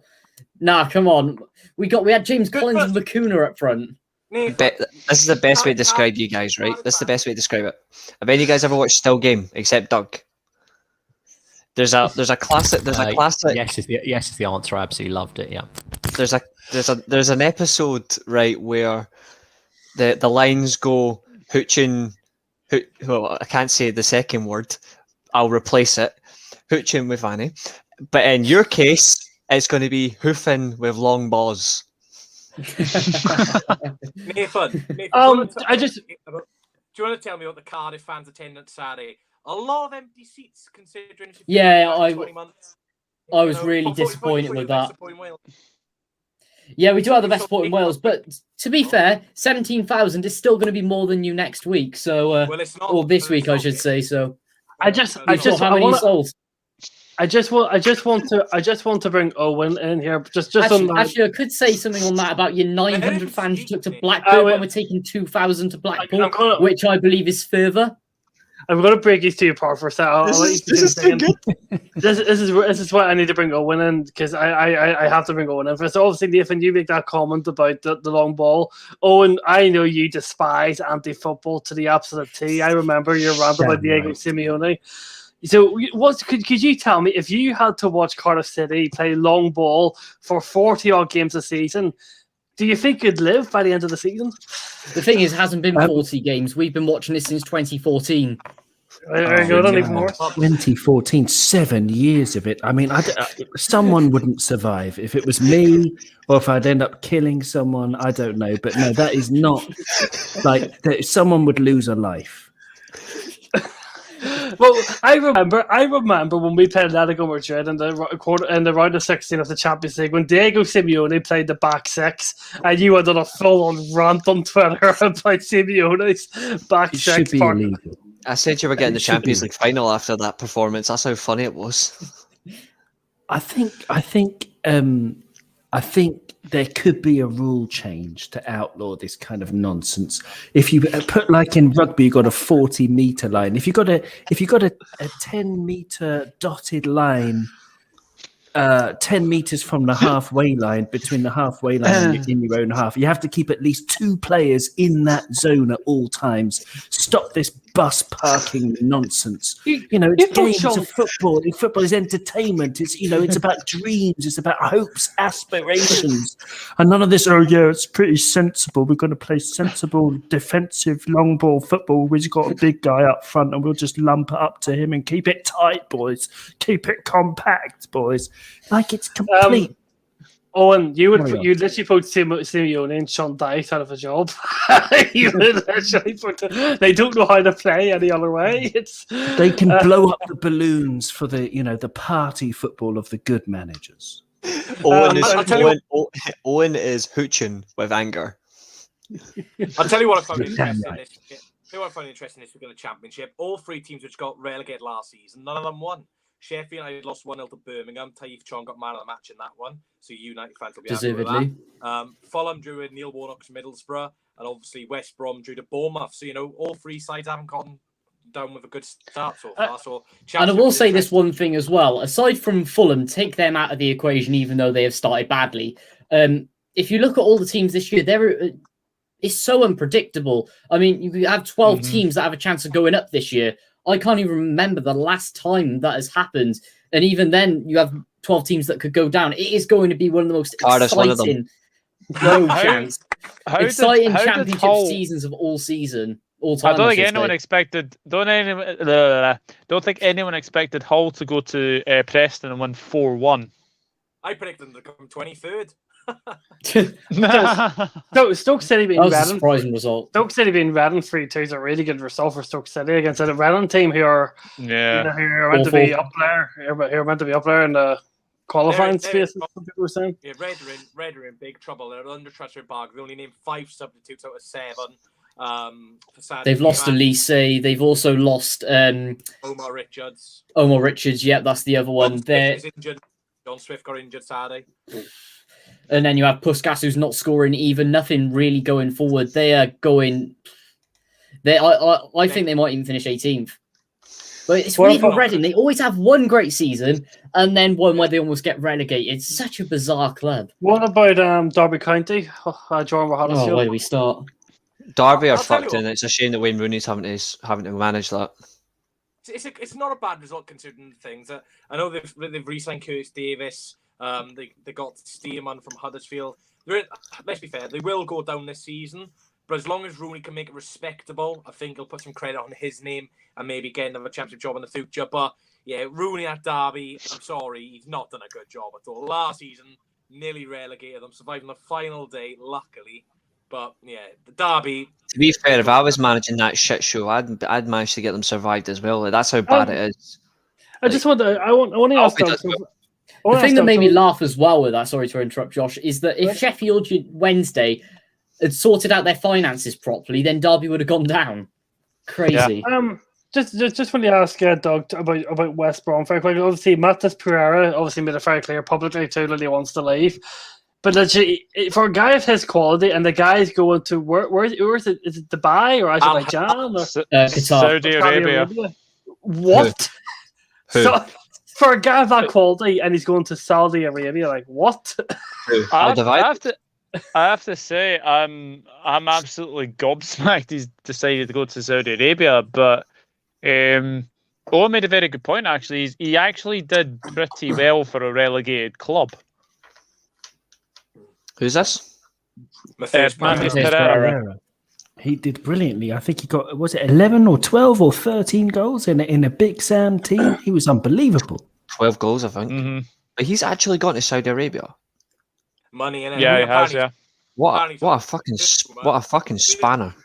Another. I think he was on 65 grand a week at West Brom, and apparently he's getting paid 180. So it's over 100 grand plus to go in there. So fair play. Another interesting point. Does anyone know what's happening with Sam Johnson? Because David Button was in goal over Johnson. He was on the bench. Is it Sam Johnson going anywhere? Is he literally now being benched by Button?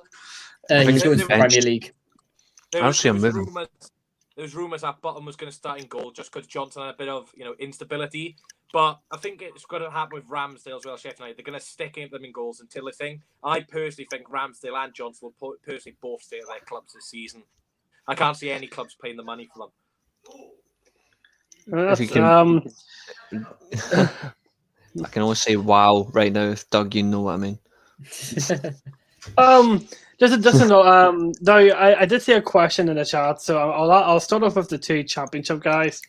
Oh, I feel like I can't locate it, but it basically said there's a guy asking from Twitter. He was asking, who do you guys think will get promoted? Reece, I'll start with you because you haven't been on the channel before to share your opinion.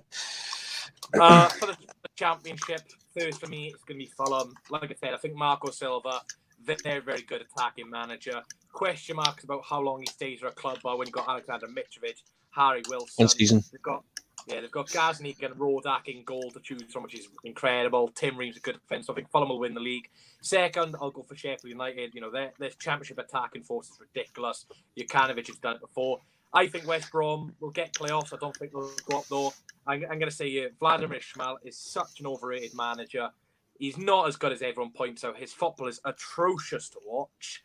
He did okay. He did well at Barnsley. I'll give him that. But he's not a great manager, and I think we'll see that this season. So to go up, I've gone for Scott Parker's Bournemouth. I think, Bournemouth, Scott Parker, good manager, championship level. He's got them playing some very, very nice football, and drawing 2 to the West Brom's a good result. So yeah, for me, Fulham will win the league, Sheffield United second, and Bournemouth through the playoffs. Nathan, have you changed your predictions now that the championship's begun? Nope, I haven't actually. So first place, I've gone for exactly the same. Fulham to walk the league pretty much, especially if they turn things around. And then second place, I've shocked a lot of people here, but QPR, they had really good starts the weekend. Oh, you could tell your car. Just because they beat. Are you only saying they're getting second because they beat Man United? Please tell me that's not why. No, I'm not saying that at all. Oh, yes, they did draw to Millwall, but moving forward, look at that squad. Second to, What? I mean, it's underrated. Dearie me. It's got a lot to progress, and I think it's going to go up second. And then playoffs, I don't have a clue at the moment. I think I'd like to say Cardiff, but not at the moment. Cardiff!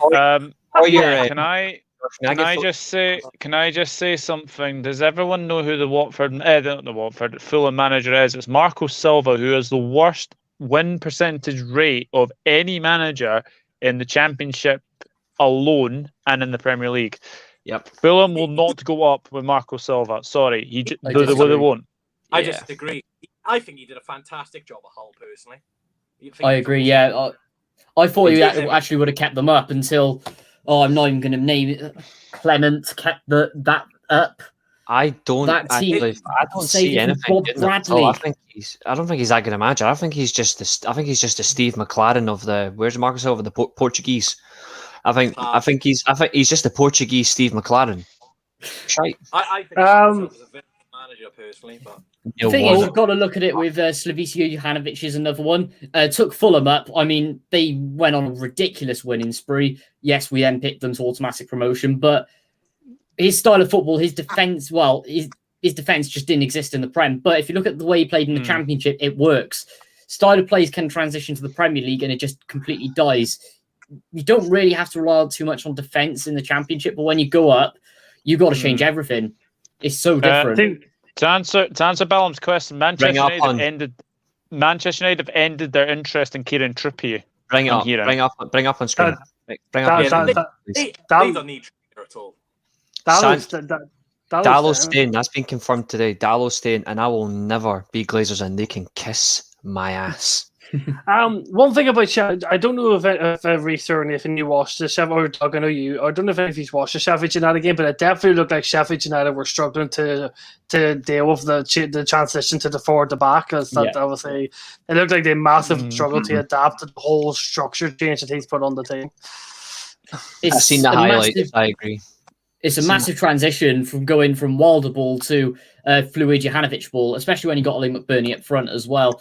And sort of in that defense that needs to be improved. But true, there is a big difference between going from. It's got a lot to go. There is a massive difference in going from no chance. There is a massive difference. There is a massive difference. You're having a laugh. There is a massive difference from going from shit football to good football. It's going to take last season. Yeah, you both support a bunch of shite clubs anyway. Relax. Before we move on to our last topic, I'm going to ask the question that everybody wants to hear. Are you really getting smart with me, boy? I'm going to ask the question that everyone wants to hear. Who's going to finish higher in the league, Cardiff or Swansea?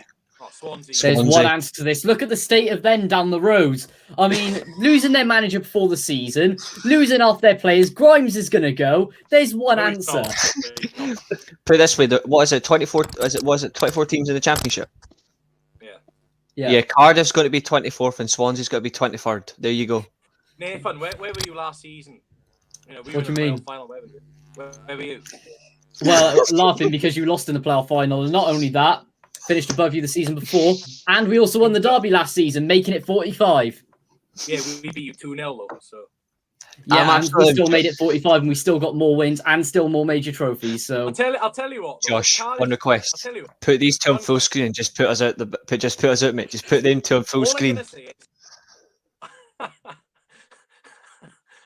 Oh, it's just me. There we are. There we go. All I'm going to say, Nathan, is you've got a 30,000 stadium and you've only sold 800 tickets tomorrow, mate. That's embarrassing. I agree. Because your fan base is crap. Crap stadium. Got no atmosphere. Oh, come on. It's better than yours. I mean, no, it's not. You have your singing section is 2 blocks on the side of the pitch. We have a whole stand for it. And what do you mean? Have you ever seen my vlogs on the cannon? We actually stand at our games. And like you, there's like 2 little blocks. You were sitting down. Embarrassing. You were sitting down for the Southampton game. Actually, I wasn't. If you watch it. Was.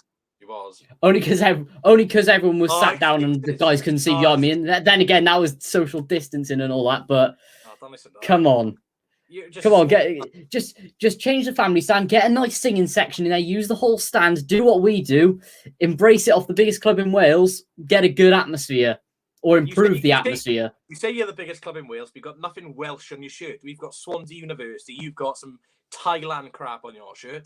What's that about? We actually have a dragon on our badge, so. That's Welsh enough. Who cares about a dragon? Swans are clearly the bigger club. We've been. Come on. Cardiff have not stayed in the Premier League longer than one season. Incorrect. We've still got more top flight appearances than you. We've sold a player higher than you. We've got signed around feet higher than you. We sold out most of the games of the Premier League. You didn't. We actually did, to be fair. No, we didn't. Yeah, we did. Half of Cardiff fans and Man United fans in disguise. Rubbish.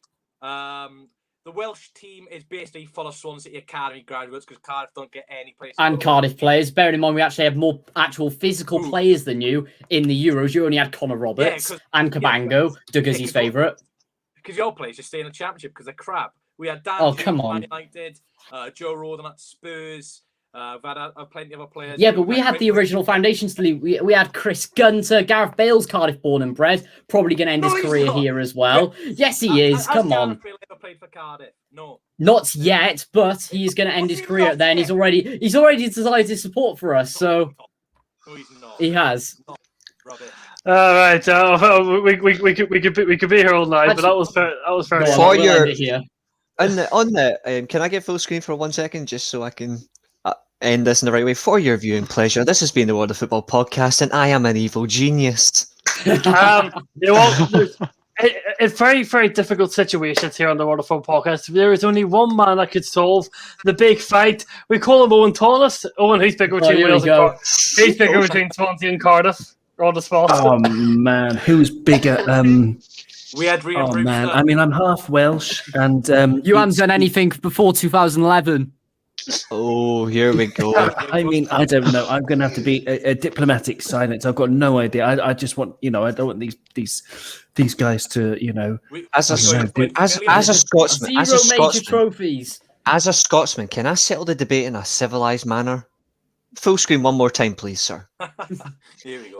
You're to sum up the argument of who is a bigger club. Let's put it this way: you're both equally small. No, Doug, do you want anything to say? You got to stay out of it, like I am. Go on, Doug. Ryan Brewster. Do the right thing, Doug. Full screen. Oh God. Oh, this is brilliant. This is absolutely brilliant. This is getting clipped up later, I can tell. What I will say, I wish both teams well for the season ahead. I mean, obviously we've got Reece from versus Swansea, and Nathan and Paul from Barry. Look, the Championship is very, very great league to watch. Very, very hard to predict as well. I just wish both teams well, but I can't answer the question. I think the best way to sum up is whichever team Stacey doesn't support, that's the team we all vote. Reece. That's the team we don't vote for. Can we all just say that Doug literally give the most politician answer? He gets your question in a completely different way. The politician answer ever. One thing Nathan and Paul can argue with is I've got more subscribers than them, so clearly. Actually, to be fair, you have just overtaken my dad, so fair play. I have to do this, right? George, you said he's got more trophies in the chat, so you're on the spot now. Who's the bigger club?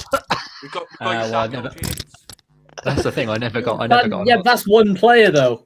Oh God! Don't mention his name. I'm gonna do a politician's answer and not answer at all. One thing I would say is though, what I noticed, because obviously I was watching the highlights of both your matches, and I'm quite obviously with the Swansea channel, they've got a nice commentary from some people, but on the Cardiff one, they haven't got any commentary. I don't know why that is. They've just because no one's commentary. No, because everyone complains about our commentary and switched it off and listened to Rob Phillips on the radio. So I'm who going wants to comment I forgot to pay the so- commentators' wages. I'm going to have the last silence because we do need to move on. Newport's bigger. Right, moving on. Oh, nah, Mike Green is irrelevant. No. Right, anyway, we're going to move away from the Championship, and we're going to move on. Obviously, the Premier League is back this Friday night. Obviously, Brentford hosting Arsenal. I'm going to ask everyone straight up: is Brentford going to win on the opening game of the season? Will they beat the Arsenal, who are have not looked particularly great during pre-season anyway? But 2-1. Doug says, Reece, what do you think? Brentford to beat Arsenal? 3-1 Brentford. 3-1. The real reason to speak. Reece. Arsenal's pre-season has not been great at all, has it? They've lost against Spurs, lost against Chelsea, lost against Lost to Hibs. Yeah, Hibernian. I still think Arsenal will beat Brentford. I think Brentford will probably take the lead, but I just look at that Arsenal squad. They did end the season very well last season. I think they won 5 or 6 games. Ben White, I think, is a very, very good signing for the system Mikel Arteta wants to play. Yes, they've had a poor pre-season, but everyone will forget about that after they beat Brentford. I think Brentford, they're going to be a very attacking side this year, and I think, with the Bang Mia, Smith Rowe, Saka, those sort of quality players and pace in the counter-attack, I think Arsenal will just pit Brentford 2-1. George? I think Brentford will win 1-0. I think Arsenal really are struggling to score goals. So I think Brentford will keep them out and get a goal and defend very well. So I think Brentford will beat them. Reece? No, not Reece. Nathan? Sorry, too many people. I am going to go for a 2-1 Brentford. I think they'll just edge it, and they're going to give Arsenal a massive wake-up call. And Owen, what do you think? Arsenal are they're going to finish about 14th in the league. Brentford are going to finish about 15th. But I think it'll be a draw because they'll both be, Brentford will be, the plucky underdogs, and Arsenal will just, disappoint everyone. They're going to really suffer with their fans, as Newcastle and Everton are. With the fans. Also, I got a question for you. Will Sergei Canos score the winner for Brentford against Arsenal? Well, that would be nice. Ex-Liverpool player, of course. But Ivan Toney, 31 goals in the last season. You know who I think's going to score the winning goal? Christoph Ayer. I just have to bring this up. I've been given this message from the guy who I work for at the Blue Podcast. My boss, so to speak. He doesn't know his history. City. What a guy. He doesn't know his history. What a guy. He's only been watching football since 2011. So what we're going to do is I'm just going to single out a couple of Premier League games, mainly for the clubs that we support, just due to time restraints. So I will ask the clubs who you support about that game. Start with Reece and George. Manchester, the 12:30 kickoff on Saturday, which will be on BT Sport between Manchester United and Leeds United at the Old Trafford. Will Manchester United start their Premier League season with a win? Reece, what do you think about the game? I think we will. Just the way that the pre-season, I think the way we played against Everton yesterday, even though it was a pre-season, we were on Saturday. Even though it was a pre-season friendly, the way we started that game, and particularly in the first 30 minutes, we were 3-0 up. We were attacking Everton particularly well. We were dominating not just the middle of the pitch, but the wings. It was more fluid. I actually think we're going to start the season really well, and I wouldn't be surprised if we battered Leeds. I hate them anyway, so I'm going to go. We're going to beat them 4-1 first game of the season. I think we're going to put goals past them. I honestly think we are. Right, obviously, if Manchester United don't win this game, we'll have a rant from George next week about how Solskjaer got his tactics all wrong. George, do you think we'll beat Leeds at Old Trafford, or will Leeds get revenge after the trashing you gave them last time? We should beat them, yeah. Obviously, football's never played on paper, but as Reece has sort of alluded to, we were very good against Everton. Particularly, I think, obviously, Donny van de Beek and Matic were such a good pairing in the pivot. I mean, obviously, as you all know my thoughts about McTominay and Fred, so just depends. Hopefully, he's not going to pick them. The annoying thing is about both of them, right? I don't know what your opinion is, right? But they're better players without each other.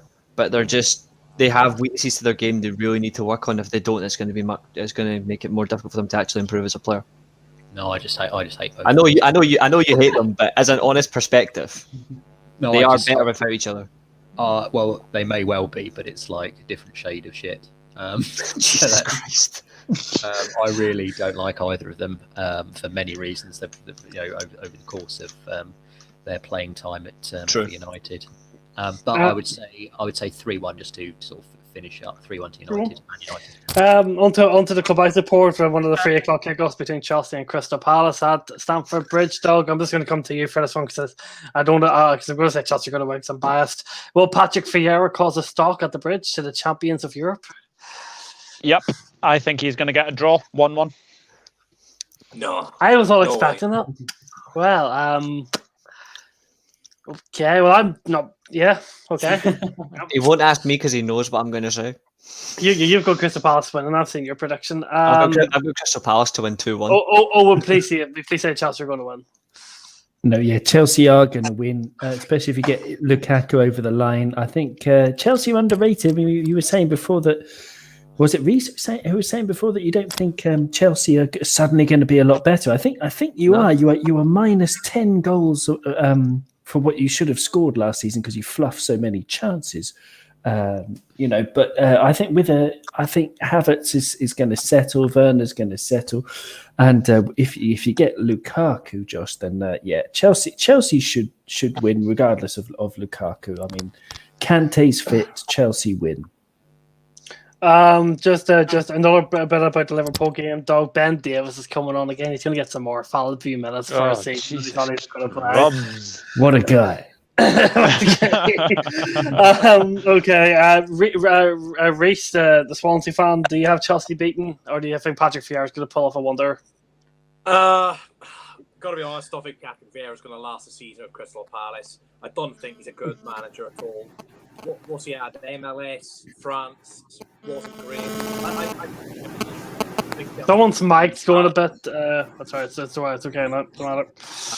I was going to say, I think Chelsea will comfortably beat Crystal Palace. Zaha, very inconsistent last season. I'll go 3-0 Chelsea. I think Werner's going to go off the score sheet. Kai Havertz. I think go for Jorginho as well. So I think Chelsea will comfortably Palace 3-0. Nate, I'm going to ask you about a fixture I think is quite intriguing. Obviously, Rafa Benitez, Everton here. A bit tipsy-turvy. Obviously, Benitez is very angry about the pre-season, the way pre-season's worked out for Everton with the America trip, and with players coming back so late. Southampton, obviously, all big question marks at Danny Ings going. Where do you see that game going at Goodison Park? Difficult one to predict that. I think with Benitez at Everton, it's going to take a bit of time, minimum of a year, and I don't think it's going to start well for him. But Southampton, they're going to take some time as well to get something scoring. And I think Che Adams is going to have his breakout season, especially the way he played against us in pre-season. So I'm going to go 1-1. No. No. On to 1-0. Otherwise, if we talk on Saturday, I'll be there. So I hope you enjoy it, James. Obviously, it'll be good for you to be back. We're on our way to Carrow Road. We're Norwich. Obviously, play Liverpool. The game is on Sky Sports at 5:30 on Saturday. Doug, it's hard to see how Liverpool do not win this game against a Norwich team. But again, we're conceding goals for fun. They conceded 4 to Newcastle, who had an atrocious pre-season. So you'll probably score. You'll be hoping to score a few here. I mean, it's always a tricky place to go to Carrow Road. We just need a certain LS7 to play against Norwich. Just loan him for one game because he had an absolute lovely run against the Norwich. I think it was 11 goals in 5 games against the Canaries. So it's going to be a very interesting game. I think you'll probably see Konate and Matip start the season, but I think it'll be a comfortable 2-0 win. Owen, what do you think? I think we'll get at least 3. I think we might concede because our defenders are coming back from injury. But I expect the score to be more like 4 or 5-1 because I'm really excited about the new season for Liverpool. We've had a long pre-season. Klopp's had a lot of time to work with the team, and in the past, whenever Klopp has had time to work with the team, that's when they come out firing on all cylinders. And I do expect an exciting and yet predictable hammering for the Reds. Just while we talk about the last game, if anyone has any questions they would like to ask any of us, football or non-football related, please put them into the chat and we will happily answer them. Said you have about 2 or 3 minutes to put the questions in before we close the stream for us. And go ahead, Reece. I was scrolling through Twitter and there's some news about Christian Eriksen. Obviously, he had something installed into him, which means he couldn't play with the Serie A. There was some rule in the Serie A about him not being able to play. Yeah. And apparently, sources close to Christian Eriksen confirm the player's taken his first step towards a move back to Ajax. The medical conditions have been checked by Ajax medical staff who have given the go-ahead for the move. So it does look like Eriksen might be making his move back to Ajax. Wow. That's Great. interesting, that. Great signing for Ajax. I think it's a great move, but I think it's. I think it's going to be risky, but he's got the pacemaker at least to help him. But Cardiff. Hello, everyone. I've been here typing. Bill, listen, you can watch it back. Trust me, you want to see Reece and Nathan go at it. Just to say, that's probably a big signing. That's probably a big signing for for Ajax. They did get absolutely hammered by PSV and their equivalent of the Community Shield. We will come back to that question when we do the questions. Funny thing is, he is the perfect Ten Hag signing if you actually think about it. The last game is obviously the game of the week as we call it, between Spurs and Manchester City at the White Hart Lane. So I'll ask you all of you since it's the game of the week. Tottenham Hotspur Stadium. They still. I got told by a Spurs fan. He says they still call it White Hart Lane as a Spurs fan. So I just said I'll just go with that so don't get told off. Typical Spurs. Doug, so what do you think? Is Pep Guardiola going to start with the win, or is Nuno going to get a draw or a win, which he's normally very good at doing? Obviously, it's a very different team he's got this time around. City have never won at the Tottenham Hotspur Stadium. I'm going for a City 2-0 win. Reece Smith, shout. Yeah, I'm going to agree with Doug. I think this has a 2-0 City written all over it. They'll dominate possession. Spurs will try and counter-attack using Humanson's pace. Don't think Kane will take any part in this game, which will be a big blow, because I'm not too sure who will play up front will be Son. But yeah, look at that Spurs team. Still need a lot of additions to it. Don't think Romero from Atalanta is going to come in time for the game either. But yeah, I think City will convincingly win this 2-0. Goal scorers, I'll go... a centre half. City always seem to have a centre half that's going on again. John Stone's the new 300-grand player, as Josh said earlier, and I'll go for Jack Grealish to score on his debut as well. Reece, hello, Reece.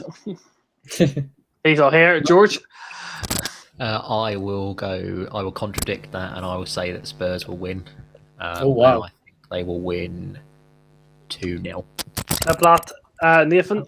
Jesus. I'm going to go for a 3-1 to Man City. Son getting a goal, but I think Man City will just overload in the end. And I'm going to go actually for 2 defenders to score in this one. I'm going to go for both Laporte and Stones, both headers more than like coming in from crosses. Diaz on the bench. Yeah, good point. It's Man City squad depth. It blows my mind. And then De Bruyne. Oh, and what were you? Well, speaking of Man City's squad depth, they've got 5 more players than Liverpool, and I think 4 more than Manchester United, who cost 40 million and more. So that's kind of crazy, that squad depth. Imagine Liverpool or United or Chelsea with 5 more 40 million plus players. That's crazy. So yeah, City, again, it'll be predictable, probably quite pretty to watch. I think the gun dog is going to score at least 1, and I think it'll be a routine win. Yeah, 3-0. I'll be honest, I actually missed that comment. So yeah. What a put down. Chris Welsh. Anyway, Absolutely. Basuma doesn't excite him. It's like comment I'm going on a date with Michelle Keegan. We end up with Gemma Collins. Let's move on to the questions from the chat to round it up. So first question, as an Aston fan, I want the Friday sign for us, but what do you think we will get as a centre-back, Doug? Ozan Kabak, I think that is going to happen. I can see them getting Kabak. Owen, what did you make of Kabak? Would it be a good signing for Leicester? Very good signing. Yeah, I mean he's quite raw, but not as raw as you would expect for a 20-year-old centre back. He's got a lot of heart. He puts a lot of passion into his game, and he's a talented young player. I mean he's sort of an all-rounder. He's not a 10 out of 10 at any attribute, but he's sort of 7 out of 10 in all of them. And so something like that, I think that would benefit Leicester alongside the formidable Soyuncu. And I think it'd be a very, very, very clever transfer, because Brendan could work with him, could improve him, and he's young, and 8.5 million or something like that. It's a snip. It's a no-brainer. Gareth Davis asked that, Doug, do you want Basuma? Would you take Basuma at Liverpool? My honest answer, no. I love Basuma. Owen seems to disagree. We need a destroyer, and if anyone doubts Basuma, you need to go and watch his performance when Brighton beat Manchester City in May 3-2. If you watch Basuma, he's by far the best midfielder on the pitch. He's an unbelievable player. If Brighton had a goal scorer, they would have finished about 5th last season. But they were woeful in front of goal, but building from the back, they're solid at the back. And Basuma was a huge part of how good they are. Hipsters would love you. Scott Bankley, thank you very much for Scott. the great compliment. George, this question's for you. Who do you think is going to pay the golden boot? That's a good question. I think it is going to be Harry Kane. Regardless of whether he's going to go obviously stay at Spurs or Man City, I think it's going to be Harry Kane for golden boot. I think he's one of those he's a flat track bully that tends to score goals and gluts, and he's always up and around there. So I'm going to go Harry Kane. I think Doug, you clearly disagree. What is it for you? 100% disagree. No. Definitely not. I think if United can keep him fit, I would probably fancy Cavani potentially. Thank you. I would also say Mo Salah because I think he's always in and around the top scorers as well. And I actually fancy Jota to have a good season as well. But it'll be Cavani, Salah, or Jota for me.